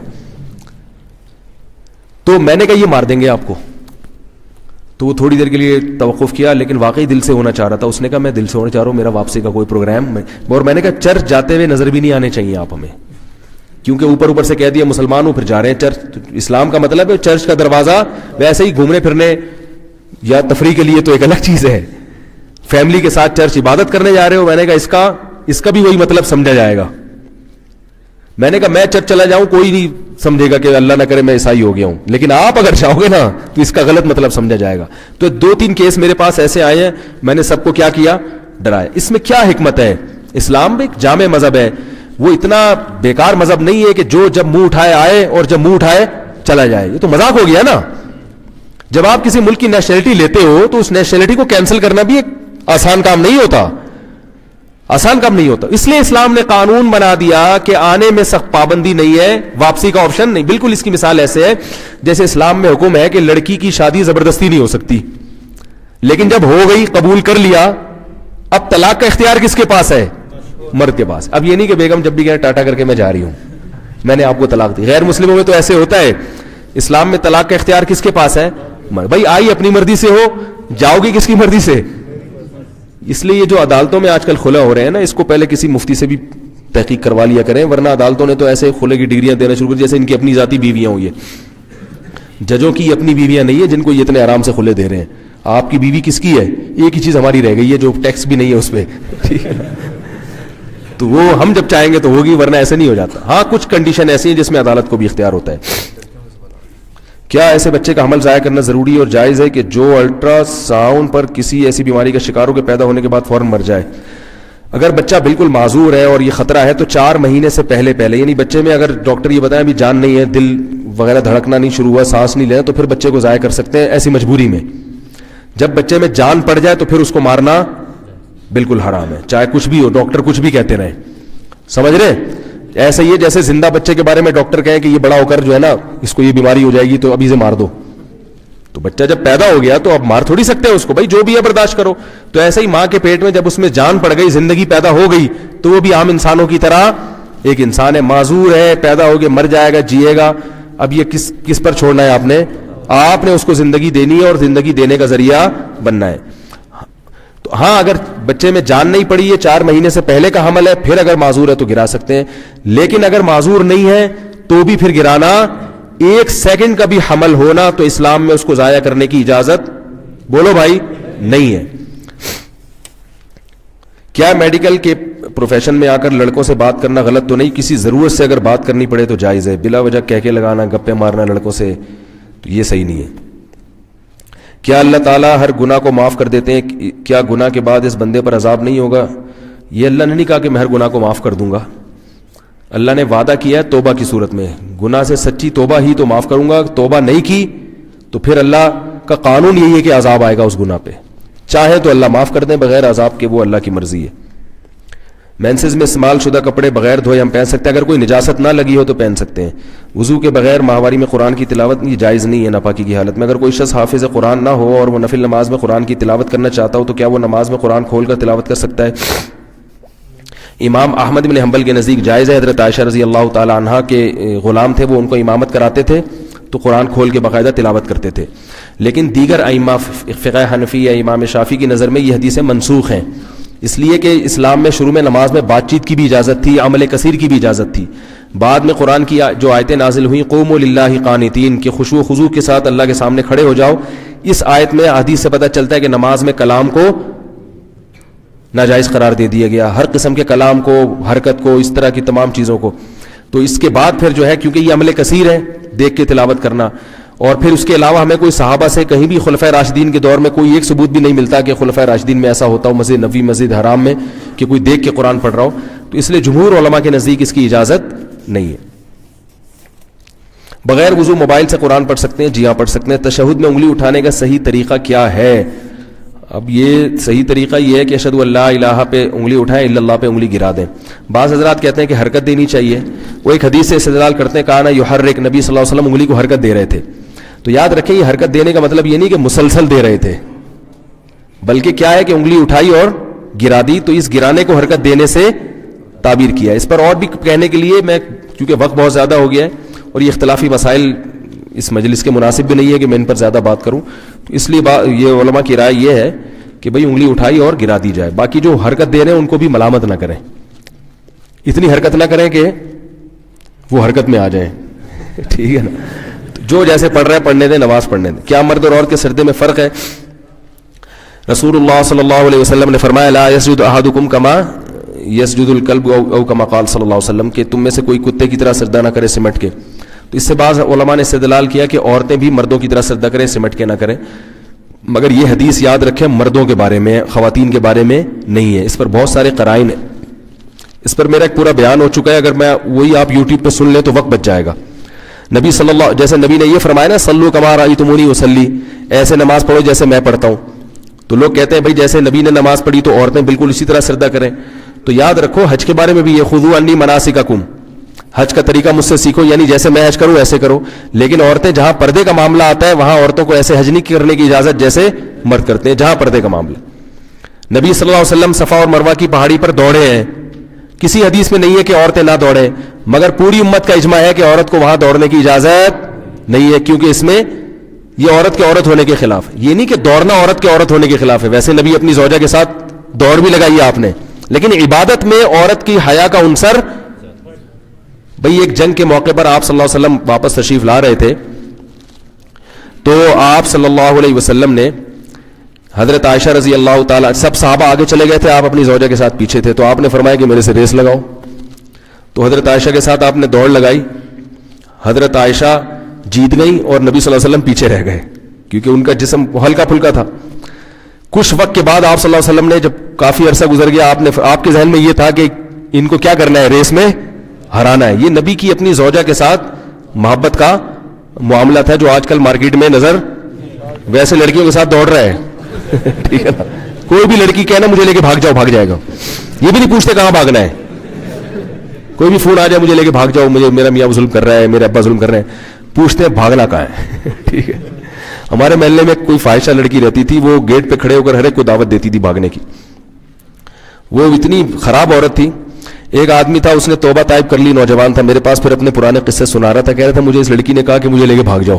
میں نے کہا آپ نے کیا کہا؟ میں نے کہا کہ میں تمہیں لے کے بھاگوں گا, مجھے کون لے کے بھاگے گا, پھر میں کہاں جاؤں گا, تمہیں تو میں ٹھکانہ دے دوں گا, مجھے کون ٹھکانہ دے گا, بھائی میرا پورا خاندان ہے پیچھے. تو آپ صلی اللہ علیہ وسلم نے دوڑ کا مقابلہ کیا, دوبارہ مقابلہ کیا, تو حضرت عائشہ فرماتی ہے میرا جسم بھاری ہو چکا تھا. تو آپ صلی اللہ علیہ وسلم اس دوڑ میں آگے نکل گئے, اور آپ نے فرمایا تل کا بتل کا, اے عائشہ یہ اس کے پچھلے کا جواب ہے یہ. تو لیکن عبادت میں عورت کا جو عنصر ہے وہ کیا ہے, اس میں عورت پناہ جھلکنا چاہیے. تبھی عورت تلبیہ لبیک زور سے نہیں کہے گی, حالانکہ نبی نے کہیں بھی نہیں کہا کہ عورت آہستہ تلبیہ کہے, لیکن حج عمرے میں عورت کیسے تلبیہ کہے گی, آہستہ. عورت احرام نہیں باندھے گی, جو احرام کی چادریں ہوتی ہیں, پراپر ڈریس پہنے گی. وہ چہرہ کا پردہ بھی عورت پر لازمی ہے احرام میں, فرض اتنا ہے کہ کپڑا چہرے پر نہ لگے وہ. اور عورت کے لیے حکم کیا ہے کہ وہ صحیح میں دوڑے گی نہیں, رمل نہیں کرے گی, جو ہے نا سینہ تان کے ہم جو طواف کرتے ہیں, حالانکہ نبی نے عورتوں کو منع نہیں کیا کہ تم رمل نہ کرو. تو کیا پتہ چل رہا ہے کہ عبادت میں احادیث سے یہ پتہ چلتا ہے کہ عورت کا عورت ہونا نمایاں ہونا چاہیے, اور نماز میں تو خاص طور پہ. اسی وجہ سے نبی صلی اللہ علیہ وسلم نے عورت کو حکم دیا کہ نماز میں پچھلی صف میں کھڑی ہو. پھر گھر کی نماز مسجد کی نماز سے افضل فرمایا, گھر میں بھی کمرے میں نماز صحن کی نماز سے افضل, حالانکہ صحن میں آنا جائز ہے اس کے لیے, لیکن کمرے کی نماز کو افضل قرار دیا. ان تمام باتوں سے تمام فقہا نے یہی استدلال کیا ہے کہ نماز میں عورت کی جو ہیئت ہوگی وہ ظاہری صورت مردوں کی طرح نہیں ہوگی. جس چیز کا تعلق بھی حیا سے ہوگا تو اس میں عورت کو حیا کا اظہار کرنا پڑے گا, سمٹ کے نماز پڑھنی پڑے گی. یہی صحابہ کے فتویٰ ہے, حضرت علی کا بھی یہی فتویٰ ہے, ابراہیم نخعی جو مشہور تابعی تھے ان کا بھی یہی فتویٰ ہے, اور چاروں ائمہ کا بھی یہی فتویٰ ہے. امام بخاری کی نے ایک روایت ذکر کی ہے کہ فلاں تابعیہ تھی جو مردوں کی طرح نماز پڑھتی تھی, اس سے بعض لوگ استدلال کرتے ہیں. تو دیکھو امام بخاری ہائی لائٹ کر رہے ہیں ایک تابعیہ کو کہ وہ مردوں کی طرح پڑھتی تھی, اس کا مطلب ہے باقی ساری عورتیں کیسے پڑھتی تھی اس زمانے میں, عورتوں کی طرح پڑھتی تھی. تو ایک خاتون نمایاں تھی تو امام بخاری نے اس کو ہائی لائٹ کر دیا, اس کو لوگ پکڑ کے بیٹھ گئے. یہ نہیں دیکھ رہے کہ بھائی اس اہل کوفہ میں یا اہل مدینہ میں یا اہل مکہ میں تابعین تبع تابعین کے دور میں جتنی خواتین تھی وہ سمٹ کے نماز پڑھتی تھی. بہرحال پھر بھی یہ مسئلہ اختلافی ہے, کسی کی سمجھ میں آ رہا ہے تو عمل کر لے, نہیں آ رہا تو جیسے آ رہا ہے بھائی, لڑنے کے لیے بھی بہت ساری چیزیں ہمارے پاس. کیا خیال ہے؟ اور بھی ہیں, اور بھی غم زمانے میں پڈے کے سوا. اگر بندہ غصے میں آ کے کوئی قسم کھا لے تو پھر 3 روزے رکھنے. ہاں قسم کھا کے توڑے گا تو 3 روزے رکھنے. پہلے 10 غریبوں کو 2 ٹائم کا کھانا کھلانا ہے, وہ نہ کھلا سکے تو پھر 3 روزے. پریپریشن سے کیسے, کیا ہے ڈپریشن سے کیسے نکلا جائے, چھوٹی چھوٹی باتوں میں دل مضبوط کیسے رکھا جائے. ایسے ہی رکھا جائے, جو میرا ایک بیان ہے پریشانی کا علاج یا سکون کا نسخہ, وہ ضرور سنیں, آپ یوٹیوب پہ موجود ہے, نسخہ سکون. اس طرح کے نام سے آپ سرچ کریں گے 3-4 بیانات آئیں گے, وہ بیانات آپ سنیں گے انشاءاللہ مزہ آئے گا آپ کو اور سکون ملے گا انشاءاللہ. اس میں میں نے بتایا کہ لوگ ڈپریشن میں جاتے کیوں ہیں, عام طور پر پریشانی ہے کیوں, سب کچھ ہوتے ہوئے پریشان ہے, سب کوئی خوف نہیں ہے پھر بھی خوف زدہ ہے. تو یہ کچھ ٹیکنیکل فالٹ ہوتا ہے, کچھ وائرس ہوتے ہیں, وہ جب تک ڈیلیٹ نہیں ہوں گے سکون پیدا یہ گولیاں کھانے سے نہیں ہوتا. کالج کی روٹین میں نمازوں کو اکٹھا کر کے پڑھ سکتے ہیں, بالکل حرام ہے. نمازیں 5 آپ کو اپنے اپنے ٹائم پر پڑھنی پڑیں گی.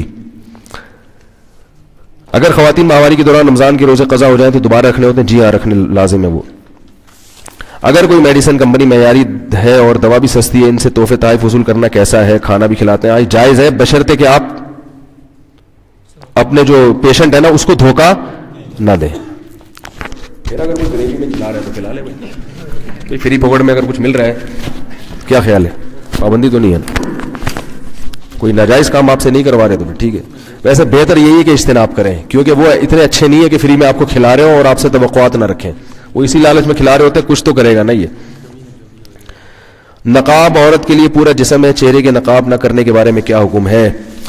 دیکھیے اسلام میں پردے کے مختلف درجات ہیں. اسلام میں پردے کے مختلف درجات ہیں. ایک درجہ تو یہ ہے کہ عورت اپنے آپ کو اتنا چھپا دے کہ اس کی چادر پہ بھی مرد کی نظر نہ پڑے کبھی بھی, تو یہ سب سے اعلیٰ درجہ ہے. بعض صحابیات ایسی ہوتی تھیں وہ ان کو کبھی کسی مرد نے دیکھا ہی نہیں, ان کو مخدرات کہا جاتا تھا. لیکن ظاہر ہے یہ وہی خواتین ہو سکتی ہیں جن کا پھر مردوں سے کوئی لین دین نہ ہو, یا معاشرے میں کوئی. حضرت عائشہ رضی اللہ تعالیٰ عنہا تھی, انہیں چونکہ مسائل بتانے ہوتے تھے تو وہ آواز کا پردہ نہیں کرتی تھی, وہ بتاتی تھی مسائل پردے کے پیچھے سے. لیکن کچھ صحابیات ایسی تھیں جو اپنی آواز بھی مردوں سے چھپاتی تھیں. تو اعلیٰ درجہ ہے, کوئی عمل کرنا چاہے اور اس میں کوئی نقصان بھی نہ ہو تو سب سے اعلیٰ درجہ ہے, لیکن لازم نہیں ہے. دوسرا درجہ یہ ہے کہ عورت اپنا چہرہ کھولے اور اپنے ہاتھ اور اپنے پاؤں کھول لے, باقی پورا جسم غیر محرم مرد سے. یہ سب غیر محرمی کی باتیں ہو رہی ہیں, محرم مراد نہیں ہے, محرم سے پردہ نہیں ہوتا. تو غیر محرم مرد سے چہرہ, ہاتھ اور پاؤں کے علاوہ پورا جسم کیا کر لے, چھپا دے. یہ والا پردہ چاروں ائمہ کے نزدیک بولو بھائی فرض ہے, یعنی کم از کم اتنا درجہ. اس میں کسی کا کوئی اختلاف بولو بھائی نہیں, کوئی اختلاف نہیں ہے. ایسی عورت اپنے سر کے بال لامحرم کے سامنے نہیں کھول سکتی, ٹھیک ہے نا, اپنی پنڈلیاں اپنی کلائیاں نہیں کھول سکتی. چہرہ اور ہاتھ اس کے بارے میں کیا ہے بولو بھائی, اختلاف ہے. باقی چہرہ اور ہاتھ کے بارے میں راجح قول کیا ہے؟ تو دیکھیں راجح قول یہ ہے کہ چہرے کا پردہ جوان عورت پر ضروری ہے، مگر وہ چہرہ سطر میں داخل نہیں ہے. سطر کا مطلب یہ ہوتا ہے جیسے ناف سے لے کے گھٹنے تک مرد کے لیے چھپانا ہر حال میں کیا ہے؟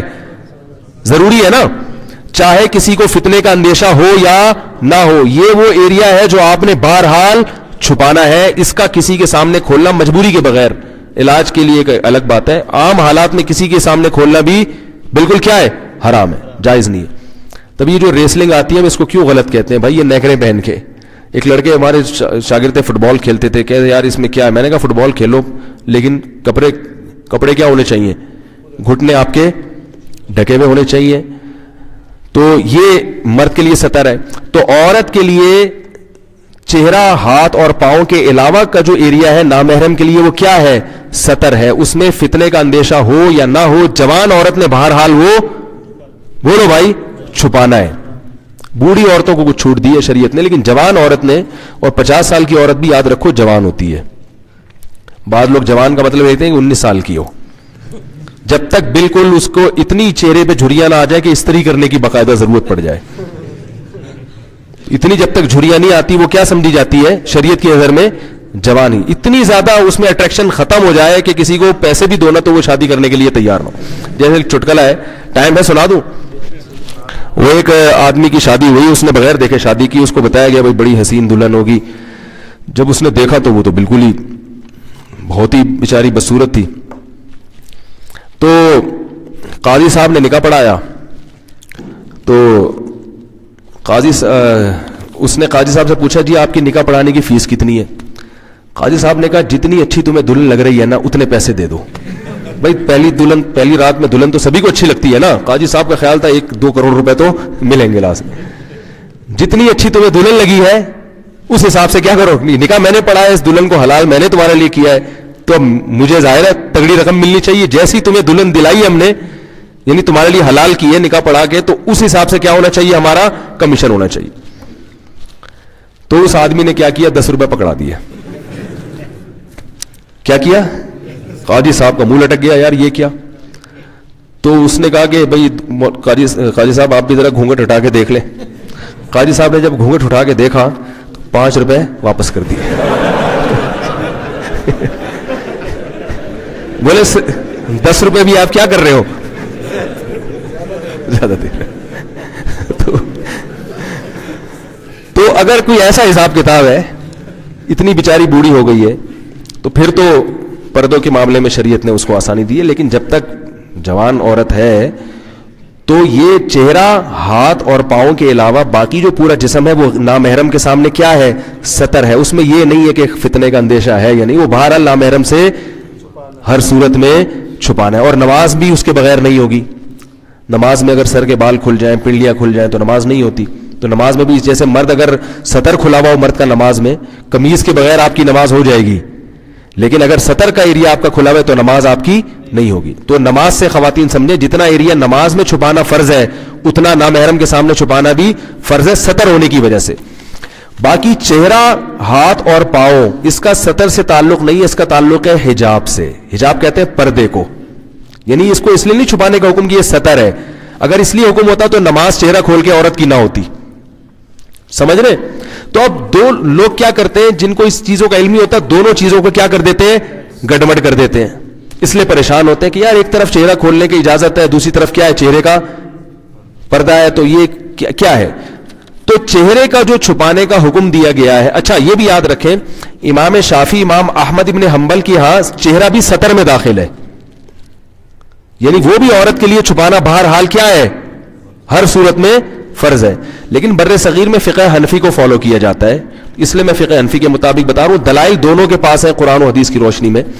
تو فقہ حنفی میں امام ابو حنیفہ کی رائے کے مطابق جو عورت کا چہرہ جو ہے وہ سطر میں داخل نہیں ہے. تو وہ اس لیے فقہائے حنفیہ نے کتابوں میں یہ لکھا ہوا ہے کہ عورت پر چہرے کا چھپانا فرض نہیں ہے نامحرم سے. فرض نہ ہونے کا مطلب کیا کہ وہ سطر میں داخل نہیں ہے. بعد کے علماء نے فتویٰ اسی پر دیا کہ اس کا تعلق کس سے ہے؟ حجاب سے. تو جہاں فتنے کا اندیشہ ہوگا وہاں عورت کو چہرہ چھپانے کا حکم دیا جائے گا. جہاں فتنے کا اندیشہ نہیں ہے یا کوئی ضرورت ہے وہاں چہرہ چھپانے کا حکم نہیں دیا جائے گا. تو یہ بات پوری دنیا جانتی ہے کہ جوان عورت کا چہرہ کھولنے میں یقیناً فتنے کا اندیشہ, کوئی اگر کہتا ہے نا کہ نہیں چہرے میں فتنہ نہیں ہے تو ایسا نہیں ہوتا. ایسا کریں گے تو کوئی بھی نہیں آئے گا, کیونکہ چہرہ ہی سب سے زیادہ اٹریکشن کا. بھائی آپ جب کسی کو دیکھتے ہیں, کسی لڑکی کو غلط نیت سے دیکھتے ہیں تو اس کے سب سے پہلے چہرے پہ نظر ڈالتے ہیں. چہرے میں اٹریکشن ہوگی تو بدنظری ہوگی, چہرہ سمجھ میں نہیں آئے گا تو پھر کیا ہوگا؟ پھر بدنظری کے خلاف بیان کی ضرورت, بولو بھائی, پھر یہی ہوگا کہ بھائی 10 روپے نہیں ہے تو 5 روپے. پھر آپ یہ بولو گے لا حول ولا قوت الا باللہ, بدنظری بہت بڑا گناہ ہے اسلام میں, بالکل جرم ہے, اسلام میں حرام ہے. صحیح ہے نا؟ تو اس لیے علماء کا یہ, چاہے وہ فقہ حنفی سے ہی تعلق رکھنے والے علماء ہو, متاخرین علماء نے علی الاطلاق سب نے یہ فتویٰ دیا ہے کہ جوان عورت کو چہرہ چھپانے کا بہرحال حکم دیا جائے گا. اگر وہ نامحرم کے سامنے چہرہ کھولے گی تو گناہگار ہوگی. البتہ اتنی بات ہے کہ ایک بات میں کہتا ہوں کہ چلو فقہاء کا بھی اختلاف ہے اور اس میں تھوڑی دوسری رائے بھی ہے, تو اصل تو یہی ہے کہ چہرہ چھپائیں. لیکن میں کہتا ہوں جو خواتین بالکل ہی آؤٹ آف کنٹرول ہیں, بہت ہی بالکل آزاد ہیں, some thing is better than nothing. چلو اتنا کر لیں کہ چہرہ کھول لیں, ہاتھ پاؤں کھول لیں, باقی جسم ڈھانک لیں. کیونکہ اگر ان خواتین کو آپ ایک دم طالبان بنانے کی کوشش کریں گے, ابھی میں اپنی اہلیہ کے ساتھ آیا ہوں نا ایبٹ آباد, تو میری وائف تو پردہ کرتی ہے, ہاتھوں میں گلوز ہے, پورا جسم ڈھکا ہوا, اور ایئرپورٹ پہ میری وائف مجھے کہہ رہی تھی مجھے ایسا لگ رہا ہے میں طالبان ہوں. کیونکہ ایئرپورٹ کا جو ماحول ہوتا ہے آپ کو پتا ہے, کراچی لاہور کے ایئرپورٹ کا, وہ سب ایسے آزاد عورتیں گھوم رہی ہیں, کوئی جینس کی پینٹ پہن کے, کوئی جرسیاں پہن کے, بال کھلے ہوئے. تو میری اہلیہ مجھے کہنے لگی کہ مجھے ان خواتین کے بیچ میں ایسا لگ رہا ہے میں کیا ہوں. تو یہ ان کو ڈر لگ رہا تھا کوئی بم کا کیس نہ بن جائے. تو میں نے تسلی دی, میں نے کہا اسی ماحول میں پردے کا کیا ملے گا, گھر میں تو سب پردہ کر لیتے ہیں, اس ماحول میں ہی ثواب ملے گا. میں نے کہا اس پردے سے تبلیغ بھی ہو رہی ہے ان خواتین کو, بھائی یہ بھی ایک اسٹائل ہے زندگی گزارنے کا. تو لیکن ظاہر ہے ہر آدمی اس لیول کا نہیں ہوتا, اور ہر خاتون کو آپ اس کا مکلف بھی نہیں بنا سکتے. ایک ایکٹر ہے, ایک اداکارہ ہے, ایک فنکارہ ہے, وہ بیچاری تو نہیں کہنا چاہیے, ناچتی رہی ہے ساری زندگی لوگوں کے سامنے. اب آپ اس کو گلوز پہنا کے, کالے موزے پہنا کے, شٹل کاک پہنا دو آپ اس کو, یا کالا برقع پہنا دو, اس کے لیے اس کو ذہنی طور پر قبول کرنا. تو ایسی خواتین کو ہم کہتے ہیں کہ بھائی some thing is better than nothing. جو بالکل حرام ہے کم از کم اس کو تو چھوڑ دیں, پھر اللہ توفیق دے گا انشاءاللہ اس پر بھی آ جائیں گے. تو کم از کم اتنا بھی کر لیا جائے تو کیا ہے, غنیمت ہے. باقی اعلیٰ درجہ تو وہی ہے کہ چہرہ بھی چھپایا جائے. غیر شادی شدہ بھائیوں کی موجودگی میں والدین کو کیسے اپنی شادی کے لیے قائل کیا جائے؟ کھانا پینا چھوڑ دیں. بڑے بھائیوں کا شادی کا ارادہ ہی نہیں ہے کہہ رہے ہیں, تو بڑے بھائیوں کو تو نہیں کریں گے وہ, تو آپ کر لیں. اور ایسے ہی ہمارے ایک دوست تھے, ابا شادی نہیں کر رہے تھے, وہ بالکل گمسم ہو گئے وہ, تو ایسے چپ بیٹھے, ڈرامہ کر رہے تھے, چپ بیٹھے رہتے تھے. ابا نے پوچھا کیا ہوا؟ کہہ رہے ہیں بس پتہ نہیں کیا ہو گیا, عجیب سے کچھ جن آ گیا, کچھ جادو کر دیا ہے. ایسے ڈرامہ کیا انہوں نے, کھانا پینا چھوڑ دیا, چپ کے بسکٹ رکھے ہوئے تھے تھوڑے سے کھا لیا کرتے تھے. بالکل مرنے والی حالت ہو گئی. جس سے بھی پتہ کرا رہے ہو کہہ رہے ہیں بھائی اس کی شادی کا, وہ چپکے سے بتا دیتا ابا کو, یہ کہہ دینا کیا کراؤ میری شادی. بالآخر ابا نے کہا بندہ ہی مرنا جائے, تو ابا نے کرا دی. تو کچھ کرنا پڑتا ہے بھائی کچھ پانے کے لیے, شرافت کا دور نہیں ہے یہ. پرائز بانڈ کے حوالے سے بتایا کیا یہ حرام ہے؟ بالکل حرام ہے. ایک اسلامی ریاست اس میں شریعت کا مکمل نفاذ ہو, اس کے متعلق قرآن و حدیث کی روشنی میں بتائیے, کیا اسلام ایک اسلامی ریاست کا مطالبہ کرتا ہے؟ جی ہاں, اسلام اسلامی ریاست کا مطالبہ کرتا ہے, اور پاکستان ایک اسلامی ریاست ہے, قانون نافذ نہیں ہے. دیکھو ایک ہوتا ہے کہ آپ کا لا آپ کو اجازت ہی نہ دے رہا ہو اسلام نافذ کرنے کی, وہاں اسلام نافذ کرنا جمہوریت کے طرز پہ یا آئین کے طرز پہ ممکن نہیں ہے. پاکستان کا آئین علماء کا ساتھ دیتا ہے, مگر مصیبت یہ ہے کہ ہمارے ہاں دیندار طبقہ اچھی پوسٹوں پہ پہنچنا چاہتا ہی نہیں ہے. میں اکثر بتاتا ہوں نا کہ ایک صاحب کا لاہور سے فون آیا کہ لاہور کے ہائی کورٹ کے جج نے ایک بہت ہی غلط فیصلہ دیا ہے, بالکل ہی شریعت کے خلاف. یہ کیا ہے مفتی صاحب اس کے خلاف بیان کریں؟ میں نے کہا کس کے خلاف بیان کریں گے؟ جج کے خلاف بیان کریں گے, کل ہماری بھی پیشی ہو جائے گی وہاں پہ. تو میں نے کہا اس کا طریقہ یہ ہے کہ آپ اپنے بچوں میں سے کسی کو جج بنانے کا فیصلہ کر لیں. وہ ہے نا ہدف طے کریں. بچوں پڑھ رہے ہیں اس میٹرک کا پتہ ہی نہیں ہوتا باپ کو بچوں کو میں نے بنانا کیا ہے. میں نے کہا آپ فیصلہ کر لیں کہ میرے پہلے تو بچے بھی ہوں گے, 2 بچوں میں کچھ بھی نہیں بنا سکتے آپ. انسان کا بچہ بن جائے بہت ہے وہ. پہلے تو آپ کے اپنا گروتھ ریشو بڑھانا ہے آپ نے, ٹھیک ہے نا. جب اتنے بچے ہوں گے تو ان میں سے ایک کو آپ نے کیا بنانا ہے, ایک کو آرمی میں بھیجنا ہے, اپنے کمیشن آفیسر بنانا ہے, اس کو پہلے سے بتانا ہے بیٹا تو نے بہت اوپر پہنچنا ہے آرمی میں, تو نے چیف آف آرمی اسٹاف بننا ہے. ہدف اچھا ہونا چاہیے نا, ہدف اچھا. پھر چلو چیف نہیں بنا تو بریگیڈیئر تک تو پہنچے گا. تو میں نے کہا ایک کو آپ نے کیا بنانا ہے, جج بنانا ہے. اسی وقت سے اس کی محنت شروع کر دینی ہے, اس کی تعلیم. بلکہ 2-4 کو جج بناؤ تو ایک تو انشاءاللہ, سب تو تمنائیں پوری نہیں ہوتی نا, 4 بچے بیٹے آپ کے ایسے ہیں جن کو آپ نے جج بنانا ہے. اور میں نے کہا پھر وہ ہائی کورٹ کے جج بنیں گے, آپ کی ٹریننگ, آپ کی تربیت میں جا کے دین علماء سے ان کا تعلق ہوگا, تو انشاءاللہ فیصلے کیسے ہوں گے. یہ جو اوپر سے ججز کے بعض فیصلے اچھے بھی آ جاتے ہیں, یہ اس لیے کہ ان کے خاندان اچھا ہوتا ہے پہلے سے, اس لیے ہوتا ہے کہ اس ماحول میں گزر کے ان کو تعلیم بہت اچھی ملی ہے. تعلیم تو سب کو ایک جیسی ملتی ہے, پیچھے باپ دادا کی نصیحتیں اچھی ہوتی ہیں, اس کی وجہ سے کیا ہوتا ہے کچھ اچھے ججز بھی ہو جاتے ہیں. تو ورنہ تو ججز کا حال یہی ہے کہ وہ فیصلہ کیا جج نے, تو وکیل نے کہا کہ جج صاحب جو میرا وکیل ہے نا, میرا موکل ہے, اس کے حق میں جو آپ کی جو کتاب قانون کی رکھی ہے اس کے صفحہ نمبر 355 پہ اس کے دلائل ہیں, آپ پڑھ لیں. جج نے کھولا تو 5000 کا نوٹ رکھا ہوا تھا. جج نے کہا ایسے 5-6 دلائل اور چاہیے.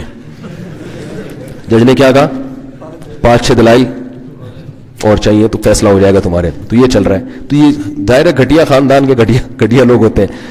تو بھائی بیوروکریسی میں جائیں, اچھے اچھے عہدوں پہ جائیں, کام کریں گے تو انشاءاللہ ملک میں آئین بہرحال کس کا ساتھ دیتا ہے, علماء کا ساتھ دیتا ہے. کیونکہ پاکستان کے آئین میں یہ بات لکھی ہوئی ہے قرآن و سنت کے منافی کوئی قانون نہیں بنے گا. تو یہ اتنا اچھا ایک آپ کو ایک آپشن ہے آپ کے پاس, اس سے فائدہ نہیں اٹھایا جا رہا. لائف انشورنس بالکل حرام ہے. بعض لوگ کہتے ہیں کہ انسانیت اسلام سے زیادہ اہم ہے, جبکہ حقیقت اسلام زیادہ اہم ہے. یہ ایک نعرہ لگایا جا رہا ہے کہ پہلے انسان کا رشتہ پھر مذہب کا رشتہ. پہلے انسان ہے بعد میں کیا ہے, مذہب بعد میں ہے اور انسان پہلے ہے.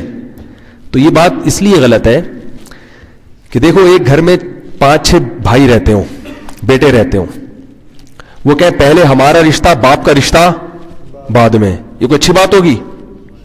وہ کہیں ہم سب ایک جیسے, ہم سب بھائی ایک ہی درجے کے آتے ہیں, تو ہمارا حق پہلے ہے, ہمارے باپ کا نمبر بعد میں.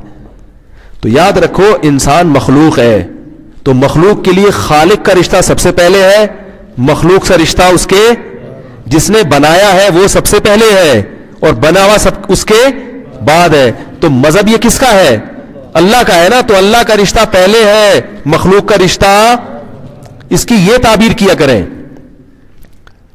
تو جو کام اللہ کہے گا وہ سب سے پہلے ہوگا, انسان کے بنائے ہوئے قوانین کا درجہ اس کے بعد ہوگا.